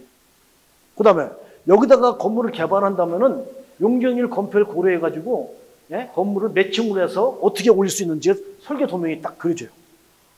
그 다음에 이 토지의 가격이 얼마인지, 이 가격이 얼마 정도 추정되는지. 그 다음에 이거하고 요 옆에 있는 토지하고 요 맹지하고 예를 들어서 합의를 한다면은 얼마나 가치를 올릴 수 있는지. 그 다음에 여기다 건물을 이렇게 올린다면은 이 토지를 매입해가지고 건물을 올리면은 개발지익을 얼마나 기대할 수 있는지, 공시가가 얼마인지, 이런 것들이 쫙 분석해 줍니다. 이건 말이죠. 굉장히 놀랍죠. 그래서 이건 빅데이터 인공지능으로 이렇게 합니다. 그래서 여러분들이 뭐 투자를 하시든지 어디 알아보고 싶을 때 여기 가서 해보세요. 이거 뭐 중개사들이 이거 많이 해줘야 되는 건데 사실 이 정도 중개업을 하면서도 하기가 그렇게 쉽지 않습니다. 이거 이 정도 하려면요 상당한 시간이 필요해요. 근데 뭐만 했어요? 랜드뷰에 들어가가지고 해당되는 지원만 딱 그렇게 하면 쫙 나와. 요거. 그래서 여러분들이 활용하기도 좋을 겁니다. 밸류맵이라는 사이트도 있어요. 여기도 마찬가지로 빅데이터로 해가지고 실거래가를 어디 토지가 어디 상가가 얼마의 실거래가가 이루어졌는지 언제 이루어졌는지 하는 것을 파악을 할 수 있습니다.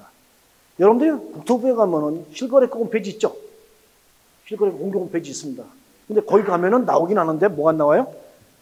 어느 지번인지 아파트가 거래돼서 몇 동 몇 톤지가 안 나와요. 정확히 알 수가 없습니다. 그래서 실거래가를 알아야 어느 토지든지 어떤 주택이든지 가격을 평가할 수가 있어. 그 주변에 어떤 것이 실제 거래되는지 이런 것들을 쉽게 확인할 수 있는 게 바로 여기입니다. 그 다음에 여기다가 말이죠. 여러분들 이것도 할 수 있어요. 내가 어느 토지에다가 건물을 하나 짓고 싶은데 내가 이런 조건으로 예를 들어서 대충 한 500평 돼가지고 가격은 뭐 한 10억대로 해서 지목은 갖다가 대로 하고 그다음에 용도 지역은 뭐 해서 내가 일종 근린생활시설로 해가지고 그런 토지를 찾고 싶다. 그러면 한참 찾아야죠. 그런 토지. 근데 여기다가 그런 조건을 딱 주게 되면은 바로 그 토지를 딱 표시해 줍니다. 있으면. 그런 토지를 찾겠다 할 때. 예? 뭐라고 하는지 잘 못 듣겠네요. 신기하다고요. 그죠? 예. 이런 것들도 중개업을 하실 때도 아주 유용하고요. 컨설팅을 할 때도 유용하고 개인적으로 투자할 때도 이런 거 활용하면 아주 유용할 거예요. 이렇게. 자, 그 다음에 호갱론으로 하는데 이건 아파트를 매물을 검색할 때 아주 활용하면 굉장히 좋아요.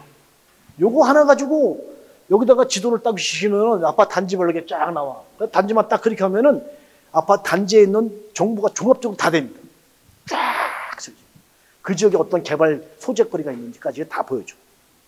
그 다음에 여기다가 예를 들어서 요 지역에서 거래량이 많이 있는 지역이 어느 지역인지를 빅데이터로 표시를 등록하면 표시해주고 가격이 얼마나 올랐냐. 요 지역은 1년 사이에 한 5천만 원 올랐다. 이쪽 지역은 1년 사이에 한 3천만 원 올랐고 여기는 2천만 원 하락했다. 이런 거 표시를 쫙 빅데이터로 분석해서 해줘요.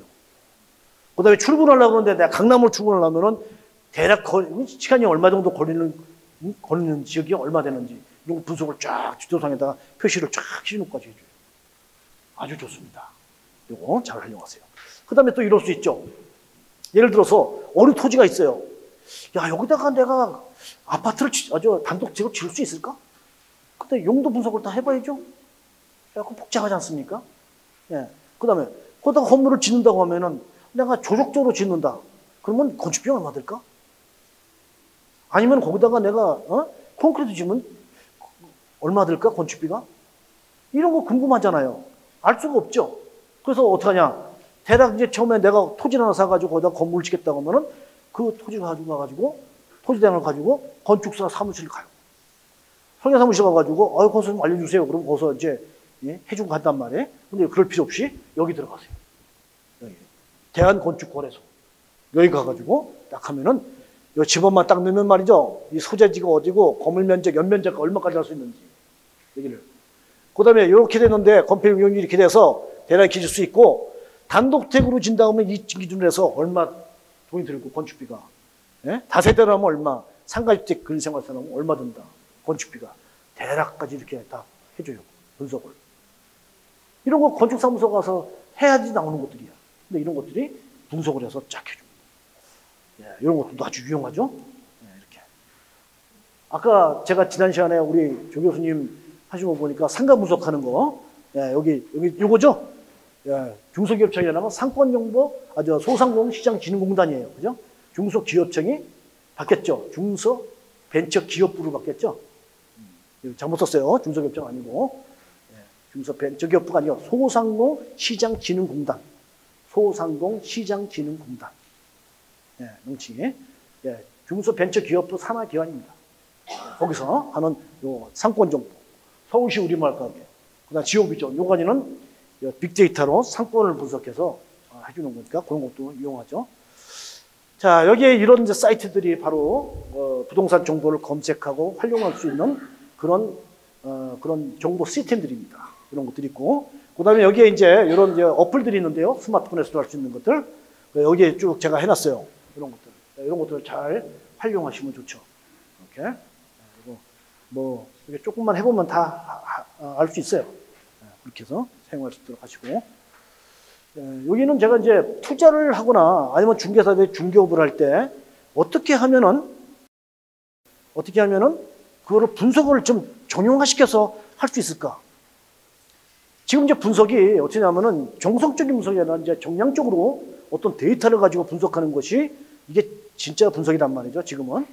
그래서 그런 데이터들을 가지고 어떻게 활용해서 의사결정을 할 것인가, 또 의사결정을 도와줄 것인가. 이렇게 정량적인 데이터를 가지고 하게끔 제가 폼을 다 만들었어요. 이게. 그래서 이건 이제 아파트, 주택이고, 토지고, 상가고, 이렇게. 그래서 이거는 지금 중개사들이 실무적으로 좀 쓰고 있습니다. 활용하고 있는 거예요. 자, 중개업 하시는 분들은 이거 갖고 활용하시면 되는 거고, 그 다음에 일반인들은 뭐예요? 이거 가지고 정량적으로 자기가 분석해 볼 수 있는 겁니다. 전문가 같이. 이런 거 소개만 합니다. 그런 곳이 있다. 그 다음에 여러분들 또 하나 할 게 뭐냐면은 생활권 계획을 좀 아시면 좋을 것 같아요. 생활권 계획. 이 생활권 계획이 뭐냐면은 우리 도시계획은 말이죠. 도시기본계획과 도시관리계획이 두 가지 나눠져요. 도시계획에는 도시조례라고 그러죠. 도시계획 조례. 그 도시기본계획과 관리계획이 있는데 어디를 봐도 말이죠. 도시가 앞으로 어떻게 발전할지라는 모습은 보이지가 않아요. 없습니다. 근데 궁금한 건 뭐예요? 도시계획은 뭐예요? 도시가 앞으로 5년에 어떻게 발전할지, 3년에 어떻게 발전할지, 그걸 좀 볼 수 있어야지 이게 도시계획이지. 그렇지 않습니까? 예. 그래서 도시계획이 맹점이에요, 그게. 그래서 그런 점을 좀 보완하기 위해서 만든 게 뭐냐면 생활권 계획입니다. 서울을 말이죠, 5개 권역으로 이렇게 나눴어요. 크게. 그리고 이걸 잘게 다시 116개 지역생활권으로 전부 다 나눴어요. 요거는 행정 단위가 아닙니다. 어떤 동 단위로 하는 게 아니라 어떤 사람이 거기서 생활을 하는데 편리한 지역이 얼마 되느냐, 한계, 범위가. 그래서 다 나눈 거죠, 116개로. 116개 지역생활권 단위로 어떻게 앞으로 개발하고 어떻게 발전시키겠다는 계획을 다 수립을 했다 이거예요. 그래서 요 생활권 계획을 여러분들이 요거를 살펴보면은 아, 이 지역이 앞으로 이렇게 발전되겠구나 하는 거 도면도 있고 세부적인 계획이 다 나와요. 요게 서울시에서 과거에 한 3년 동안 준비를 했습니다. 전부 다 아주 심혈을 기울여가지고. 그래가지고 요게 2018년도에 요게 시행을 본격적으로 정식으로 되고 있어요. 시행이. 제가 이제 도시계획이라든지 아니면 도시재생에 대해서 평가를 하러 자치구에 많이 갑니다. 그 평가에 가서 하면은 제가 반드시 물어보는 게 뭐냐면 이걸 물어봐요. 거기 지금 생활권 계획은 어떻게 돼 있어요? 왜? 생활권 계획이 바탕에 돼야 되는 거예요. 생활권 계획을 모르고 앞으로 도시재생을 어떻게 했다, 도시를 어떻게 발전시켰다 계획한다는 거는 안 맞는다. 그것이 하나의 근거 자료가 됩니다. 그래서 여러분들이 어디다가 투자를 한다, 어디에 내가 중기업에 서비스를 한다 할 때, 아, 이 지역의 생활권 계획이 어떻게 됐는가를 먼저 보세요. 그걸 생활권 계획을. 그럼 거기는 앞으로 어떻게 발전시키고 어떻게 된다 다 나와 있어요. 그런 것들이 아주 좋은 투자를 할 때, 아니면 중기업을 할 때, 컨설팅을 할 때, 아니면 개발할 때 아주 좋은 자료가 됩니다. 그런 거 활용하세요. 자, 휴식 없이 하겠습니다. 지금 시간이 얼마 안 남아가지고. 괜찮겠죠? 10분 정도. 네, 그죠? 네. 자, 이래서 이제 우리 다양한 이런 정보기술이 우리 부동산 쪽에 이런 어떤 변화를 주고 어떻게 이용할 수 있는지를 말씀을 드렸고요. 그 다음에 이제 인구구조하고 이 도시구조가 변함에 따라서 어떤 변화를 줄 것인가 한번 보겠습니다. 자, 이렇게 보면요. 인구는 말이죠. 지금 이제 2016년도에 통계청에서 인구 추계를 발표한 걸 보면은 2031년이 돼서 그때부터 31년까지 인구가 최고로 많고 그다음부터 우리나라 인구가 감소할 것이다. 이렇게 발표를 했습니다. 이게 언제냐면 2016년도에 그리고서 5년 단위로 이걸 발표하게 돼 있어요. 원래가. 그러면 2021년도에 발표를 또 하는 거예요. 5년 단위로 하니까. 근데 갑자기 어떻게 해요? 인구가 예상한 것보다 굉장히 적어진 거야. 2018년도에 0.98이라죠. 그러니까 한 명도 안 낳는 거지, 지금. 그 인구 감소가 이제 급격히 이루어지는 거죠. 어이구, 큰일 났다 싶어가지고, 금년도에 말이죠. 금년, 3월 달에 추계 발표를 했어요. 이게.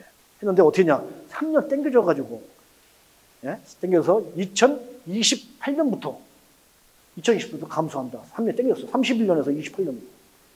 이런 식으로 땡겨졌고. 그 다음에 여기 보면은 이제 사망하는 인구하고 출생하는 인구하고 출생하는 인구가 훨씬 더 많아요. 어때요? 인구가 증가하겠죠? 근데 사망하는 인구가 출생하는 인구하고 같아지는 연도가 말이죠. 언제라고 봤냐면은, 이거 몇 년도라고 썼나? 24년인가 그래요. 근데 그게 언제로 바뀌냐? 금년도랍니다. 금년도로. 그러니까 생각한 것보다 인구가 가장 굉장히 빠르게 급감하는 것으로 이런 현상이 지금 일어나고 있다는 거예요. 우리나라는. 이렇게. 이게 몇 년도로 됐어요? 29년이네. 또 10년이 땡겨졌네. 이렇게. 인구가 감소하면 부동산에 어떤 영향이 있습니까? 주택 수요가 줄겠죠. 사람이 부는데 주택의 수요가 줄 수밖에 없겠죠. 이렇게. 그래서 사람이 어떻게, 이건 단순하게 이렇게 표현하더라고요. 그래서 주택 수요는 29년까지는, 지금 29년 이제 고점을 해도 그다음부터 준다니까, 2029년까지는 주택 수요가 되다가 그다음부터 감소할 것이다. 이렇게 표현을 하는 글이 있더라고요. 근데 그 사람은 내가 볼 때 잘 모르는 사람이야, 부동산은. 부동산은 심리적 영향이 굉장히 커요. 그래서 인구가 감소한다면 그 이전부터 벌써 위축될 거예요, 심리가. 상당히 위축될 거라 이거죠. 그래서 이런 것들이 굉장히 크게 영향을 받게 될 것이다. 이렇게 보고요. 그래서 전 세계에 있는 그 출산율을 보니까 OECD가 보니까 1.65명이야. 우리 0.98이고. 그 우리나라 인구가, 전 세계 인구는 말이죠. 우리나라 인구가 주니까 전 세계 인구가 줄 것 같잖아요. 근데 안 줍니다. 지금 77억 1천만 명 정도 돼요. 전 세계 인구는. 근데 이게 2040년이 되면은 110억이 된답니다. 110억. 인구가. 그러니까 전 세계 인구는 증가해요. 우리나라만 감소. 전 세계 가장 빠르게 감소하는 국가죠. 이렇게. 그래서 지금 현재 인구 성장률이 이 0.9, 여기에 이렇게 쭉 타다가 앞으로 이렇게 쫙 더 추락이 된다 이거죠. 이렇게. 그래서 전 세계는 인구가 성장률이 줄긴 주는데 이렇게 되는데 우리는 이 밑으로 바닥을 치고 넘어가는 거야, 지금. 이런 식으로 가요. 그러니까 생산 연령도 마찬가지로 생산 연령과 생산 연령에서 나이가 들어가지고 이탈하는 사람하고 이렇게 보니까 빨갛게 되는 것이 이제 이탈하는 사람이에요. 생산 연령대에서. 근데 생산 연령은 갈수록 줄고 이렇게. 예? 이런 식으로. 그래서 지금 아주 심각한 상황이 드는데 결국에는 뭐냐면은 생산 연령이 줄고 인구가 감소함에 따라서 우리나라는 아마 발전하는 것이 굉장히 침체가 되지 않겠는가 이런 생각이 들어요. 전반적인 경제 성장이. 지금도 굉장히 안 좋은 상황이죠. 금년도에 보니까 우리나라 경제 성장률 2%안 된답니다. 1%대입니다. 지금 1%대. 내년도 더 심각하답니다. 예, 심각한데 그것뿐만 아니라 우리는 근본적으로 이런 문제가 있어요. 인구 구조의 문제가 아주 심각합니다. 우리나라가 인구가 말이죠. 1960년대, 70년대, 80년대 이때 경제 성장률이 거의 연평균 10%가 넘었어요. 그거 왜 그러냐? 생산 연령대가 굉장히 많았거든요, 인구가. 그리고 젊었고. 근데 지금은 이제 고령화가 돼가지고 초고령화로 막 넘어가잖아요. 이름에 따라서 굉장히 좀 침체되는 그런 상황에서 부동산은 뭐 어쩔 수가 없을 것 같습니다. 이런 상황이. 굉장히 어둡게 지금 만들고 있다. 이렇게 보여요. 고령 인구도 마찬가지로 이런 식으로 이렇게 변해요. 그래서 2030년 되면 말이죠. 생산 연령 100명이 53명을 먹여 살려야 된답니다. 그렇죠. 예? 한두 명도 아니고 53명을 먹어 살려야 되는데, 이게 말이 됩니까? 이게. 아, 큰일 났습니다. 지금 2018년에 19.6명이에요. 19.6명. 한 20명 먹여 살리면 되는데, 근데 2030년이 되면 53명을 먹여 살려야 됩니다. 그러니 지원자 먹고 살기인데 부양할 능력이 어디 있어? 거의 뭐 전체적으로 그냥 이렇게 될 수밖에 없는 그런 상황이에요. 이렇게. 예. 자, 인구가 말이죠. 이렇게 급감함에 따라서 그러면은 우리나라 국토는 어떻게 변하느냐? 한마디로 표현하면 국토 골다공증에 걸 거다. 뻥뻥 숭숭숭숭 뚫려가지고 아주 허약해지는 그런 곳으로 간다. 이렇게.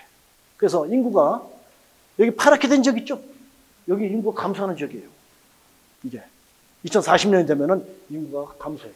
인구가 그럼 드러난 지역은 어디냐? 서울 수도권과 충청도 일대. 그 정도만 인구가 좀 증가하거나 유지되고, 예, 강원도는 조금 유지될 가능성이 있어요. 그리고 나머지는 인구 없답니다. 네, 이런 식으로 이제 된다. 그래서 읍명동 단위로 이렇게 보니까요. 2013년도에 빨갛게 된 지역이 뭐냐면 인구가 거의가 아니라 많이 급감하는 그런 지역인데 2018년 6월 되니까 빨간 게 훨씬 늘었죠. 이게 갈수록 늘어나는 거예요. 이게 갈수록 이런 식으로. 여러분들이 이 지도를 보면서 무슨 생각하세요? 혹시 여러분들 중에 부모한테 이런 데 있는 땅 물려받은 분 있어요?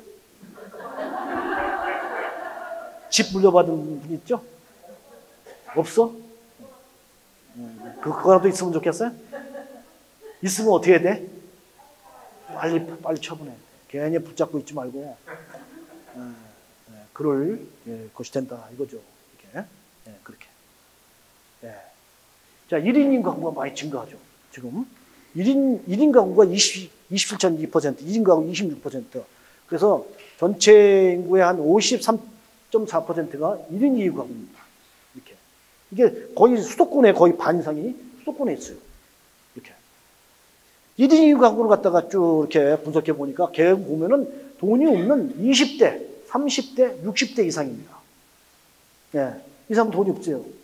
그래서 대부분 뭐냐면 이렇게 보증금이 없는 월세나 보증금인들은 월세로 많이 간다. 이건 뭘 의미하느냐? 임대사업이 앞으로 굉장히 유망하다. 이걸 의미합니다. 근데 유망한데 어느 지역에서 임대사업을 한다고요? 수도권에서 해야 된다. 이걸 의미하고 있습니다. 이렇게. 자, 이건 이제 진짜 구체적으로 말씀드릴게요. 자, 인구가 감소해가지고요. 이제 이런 문제가 생겨요. 어떤 문제 생기냐면은, 사람이 어느 중소도시가 있잖아요. 중소도시가 있으면은 거기에 사람들이 사는데 여러 가지 필요한 공공시설들이 있죠. 병원도 있어야 되고, 도서관도 있어야 되고, 뭐, 백화점도 하나 있어야 되고, 마트도 있어야 되고, 그러잖아요. 그래서 쫙 있어요. 근데 거기 인구가 반을이 팍 줄어버렸다. 그러면 그런 시설을 다 유지가 안 되겠죠. 예, 유지가 안 돼요. 예. 그러면은 거기 대형 병원 그런 거는 유지 안 되니까 운영할 수가 없어. 빌 수밖에 없어요. 그리고 많은 사람들이 이제 줄어버리니까, 그 도시가 줄어버리니까, 그래서 이걸 어떻게 해야지 그 지역에 사는 사람이라도, 반밖에 안 사람이라도 편리하게 살 수 있을까 하는 것을 고민을 하다가 일본이 가장 먼저 문제죠. 일본에서 만든 게 뭐냐면 입지 적정화 계획입니다. 이 입지 적정화 계획은 어떻게 하느냐, 이렇게 어느 도시가 있으면은 그 도시의 바운더를 이렇게 정해가지고 어떤 그 도시의 기능을 수행할 수 있는 뭐 병원이라든지 뭐 가게라든지 뭐 이런 거 있겠죠. 도서관 이런 거, 학교 이런 거. 이런 것들을 그 안에다가 이렇게 다 모아요. 분산되어 있는 거. 꼭 필요한 것들만, 필수적인 것만 쫙 모아. 이렇게. 그리고 또 바운더리를 그 주변에다가 딱 이렇게 쳐요. 이렇게. 그리고 거기다가는 뭐냐면 사람들이 살 수 있게. 거주 유도 지역이라고 그래요. 그래, 거주 유도 지역. 그거를 여기다가 이렇게. 그래서 바깥에서 이렇게 많이 살겠죠, 사람들이. 이런 사람들을 다 요 안으로 들어오게끔. 그래가지고 뭐 토지 같은 것도 임대해주고, 아니면 세제 같은 것도 혜택 주고, 들어 살면은. 그 다음에 뭐 건물 지면, 집 지면은 자금 같은 거 아주 저리로 갖다가 융자해주고. 이렇게 해서 그 안으로 다 들어와 살게. 이렇게 해서 걸어가서 어떤 시설을 이용하고 이렇게 할 수 있게. 분산돼서는 안 되니까. 이런 식으로. 이런 계획을 뭐라 하냐면 입지 적정화 계획이라고 이렇게 합니다. 이런 식으로 이제 하게 될 거고요. 우리나라도 이거 검토하고 있어요. 그 다음에 이제 도시가 여러 개가 있잖아요.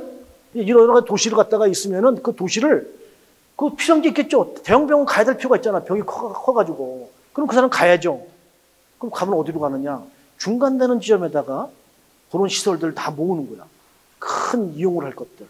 대형 병원 이런 것들. 그래서 그런 것들을 다 모아가지고 연결을 이렇게 시킵니다. 꼭 필요한 것들만 여기다 압축적으로 탁 하고. 그래서 컴팩이라고 해요. 그리고 연결시키는 네트워크라고 해요. 컴팩 네트워크 시티라고 이렇게 얘기합니다. 이런 걸. 그런 식으로 해가지고 쫙 이렇게 앞으로 유지하게 된다. 이렇게. 자, 제가 뭐 드릴 말씀이 이제 다 끝났습니다. 이제 생략 좀 하고요. 우리 조 교수님 앞에 나오십니다. 지금 빨리 끝내라고. 아니요, 조금만 더 말씀드려야 돼요. 결론적으로 말씀을 드리죠. 제가 지금까지 말씀드린 내용을 이제 결론적으로 정리를 해서 말씀드리면은 뭐라고 말씀드리고 싶냐면요. 앞으로 부동산은 어떻게 갈 거냐는 거죠. 그죠? 중요한 게 그거잖아요. 부동산은 어떻게 가냐. 요 얘기인데, 일단은 중소도시는 피하는 게 좋겠다. 왜? 중소도시 사람 없습니다. 사람 없어요. 피하는 게 좋고. 그래도 중소도시 내가 가야겠다. 그러면 어디를 가야 돼요? 아까 컴팩 네트워크 시티가 될 만한 지역. 그런 거. 그래 중심이 돼가지고 그런 기능을 유지할 수 있는 그런 쪽에 해야 될 거고. 그래서 가급적이면 서울 수도권을 벗어나지 않는 게 맞아 보입니다. 그 다음에 중요한 건 또 하나 이슈가 뭐냐면은 도시에 사람들이 집중할 것이냐 분산될 것이냐는 겁니다. 도시에. 그러니까 다양한 정보 기술이 있어가지고 집중하지 않아도 충분히 살 수 있을 것 같잖아요. 그래서 많은 사람들은 또 분산될 거다 사람들이 이게 모이지 않아도 충분히 다 모든 걸 할 수 있으니까 기술이 발전해서 이렇게 얘기하는 사람이 있고 또 한 사람은 어떠냐면은 한쪽 교회에서 그래도 집중할 것이다라고 얘기합니다. 어느 쪽이 맞을까요? 미래는 도시에 사람이 집중할까요? 분산될까요? 집중된다. 집중. 왜? 사람들이 모여야 뭔가 거기서 새로운 걸 발견할 수가 있고 또 그 다음에 모여야 빨리 의사결정이 이루어지고 뭐가 된다. 그래서 아무리 통신 가지고 하는 것이 된다 할지라도 만나서 얼굴 마주보고 하는 것만은 못하다. 쉽게 말씀드려서 이런 거에서 집중될 거라고 하는 것이 일반적인 지금 생각이에요. 사람들이. 도시에 집중된답니다. 그러면 도시에 집중되면 어떻게 되나요? 그러면 서울은 어떻게 될까요? 사람이 집중된다는 얘기죠. 그럼 서울에는 인구가 주나요? 증가하나요? 감소합니다. 미안하지만. 경기도는 증가하는데 서울은 감소하고 있습니다. 그러면 서울은 전부 다 인구가 집중해가지고 다 잘 될까요? 그러면 서울의 일부 지역만 그럴까요? 일부 지역만 그럴 겁니다. 그럼 일부 지역이 어느 지역이냐? 그러면 혁신적으로 이루어지는 기업이 있는 그런 지역. 그리고 앞으로 사람들은 말이죠. 이 주거하고 일하고 여가를 즐기는 것이 좀 더 합해진다. 이렇게 얘기합니다. 제가 그런 얘기를 좀 구체적으로 말씀을 못 드리겠는데 시간이 없어가지고. 그래가지고 직주 근접 내지는 직주 일치가 된다. 일하면서 자고 먹고 그렇게 된다. 그래서 그렇게 혁신적으로 일어나는 그런 기업들이 있는 그런 지역에 있는 지역이 바로 주택과 토지에 갇히는 아마 엄청나게 더 오를 것이다 이렇게 보여요. 왜? 거기에 사람들이 모일 테니까. 집중되니까. 예, 그런 거. 그 다음에 상가하고 토지는 어떻게 되느냐. 상가는 말이죠. 많이 줄 것 같아요. 수요가. 네, 그래서 크게 메리트는 없어 보입니다. 앞으로. 예, 갈수록 더 그럴 것 같아요. 그렇게. 예, 그런 것이 좀 보이고. 그 대신 토지는 어떻게 되느냐. 토지도 마찬가지로 인구가 집중하는 쪽에 토지 가치는 올라가겠죠. 예, 이렇게 올라갑니다. 그래서 앞으로 말이죠. 주차장 있는 쪽 있죠. 주차장. 주차장 용지. 이런 거 잘 살펴보세요. 주차장 용지. 왜? 앞으로 스마트 도시가 되고 다양한 정보가 적용되면요. 도로를 넓히지 않고도 그런 기술 가지고 도로의 폭을 좁힐 수 있어요. 그 다음에 공유차량이나 자율주행 자동차가 앞으로 많이 나오게 되면은 공유차량이나 자율주행차가 한 대가 자가 차량을 몇 대를 대체하냐면 10대인지 14대를 대체한다고 합니다. 연구를 하는 것들이. 많은 연구에서 그래요. 그에 따라서 차량이 많이 주니까 어떻게 돼요? 도로폭 넓힐 필요 없겠죠. 주차 소요는 주차장은요. 줄여야 되겠죠. 그 주차장은 다른 용도로 쓸 수 있게 그렇게 바뀔 가능성이 있어요. 예, 그런 거. 그 다음에 또 하나는 이제 우리 부동산 쪽에서 중요한 영역이 뭐냐면 리쇼얼링 현상이 부동산 쪽에서 많은 영향을 줄 겁니다.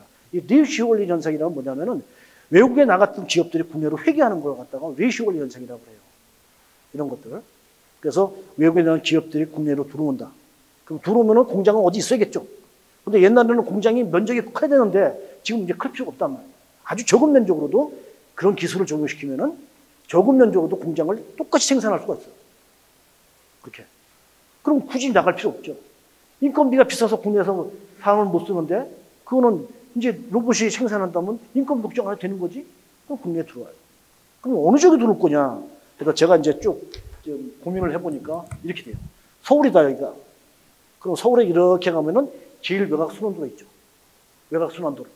그 다음에 제2외곽순환도를 이제 개발하고 있어요, 지금 현재. 완공은 안 됐는데 지금 하고 있다고, 부분이. 그럼 여기서 이렇게 이제 연결되는 도로들이 있겠죠, 이렇게. 이렇게. 만약에 내가 베트남에다 공장이 있었는데 국내로 들어와야겠다. 지금 국내 들어오는 것 같다가 정부에서 많이 지원하죠. 세제 혜택 주고 뭐 많이 해줍니다. 국내 들어오게 하려고. 이게 이제 미국은 굉장히 활발하게 되고 있어요. 우리나라도 조금씩 좀 많이 이루어지고 있습니다. 법으로 좀 지원법이 만들어져가지고 그렇게 하고 있어요. 들어오면은 내가 만약에 그런 기업에 있는 사장이다. 그러면 나는 그 공장을 어디다 질 거냐 이거예요. 공장을 어디다 질까요? 유통이 잘 되겠죠. 교통이 잘 되는 그런 지역. 아마 이런 지역일 거라고 보여요. 이렇게 된 지역들. 이런 지역들. 이런 지역에 있는 토지는 앞으로 공장 부지로서 가능성이 굉장히 커 보입니다. 네, 공장 부지로. 그래서 이런 토지를 딱 위에 선점해 놓으면 어떨까요? 괜찮겠지? 그죠? 이런 토지를. 네, 요거는 앞으로 국내로 이렇게 리쇼링 생각가지고 회귀하면은 그쪽에다 공장을 짓거나. 대부분 보면은 창고 부지가 있는 그런 것 겁니다. 창고, 인재 창고 같은 거 많이 이렇게 줘놨잖아요. 그런 것들. 이런 것들도 아주 유망한 토지로 보입니다. 자, 그래서 제가 여기까지 오늘 이제 4차 산업혁명이 이루어짐에 따라서 우리 부동산에는 어떤 변화가 있을 것인가 하는 거에 대해서 쭉 말씀을 드렸습니다.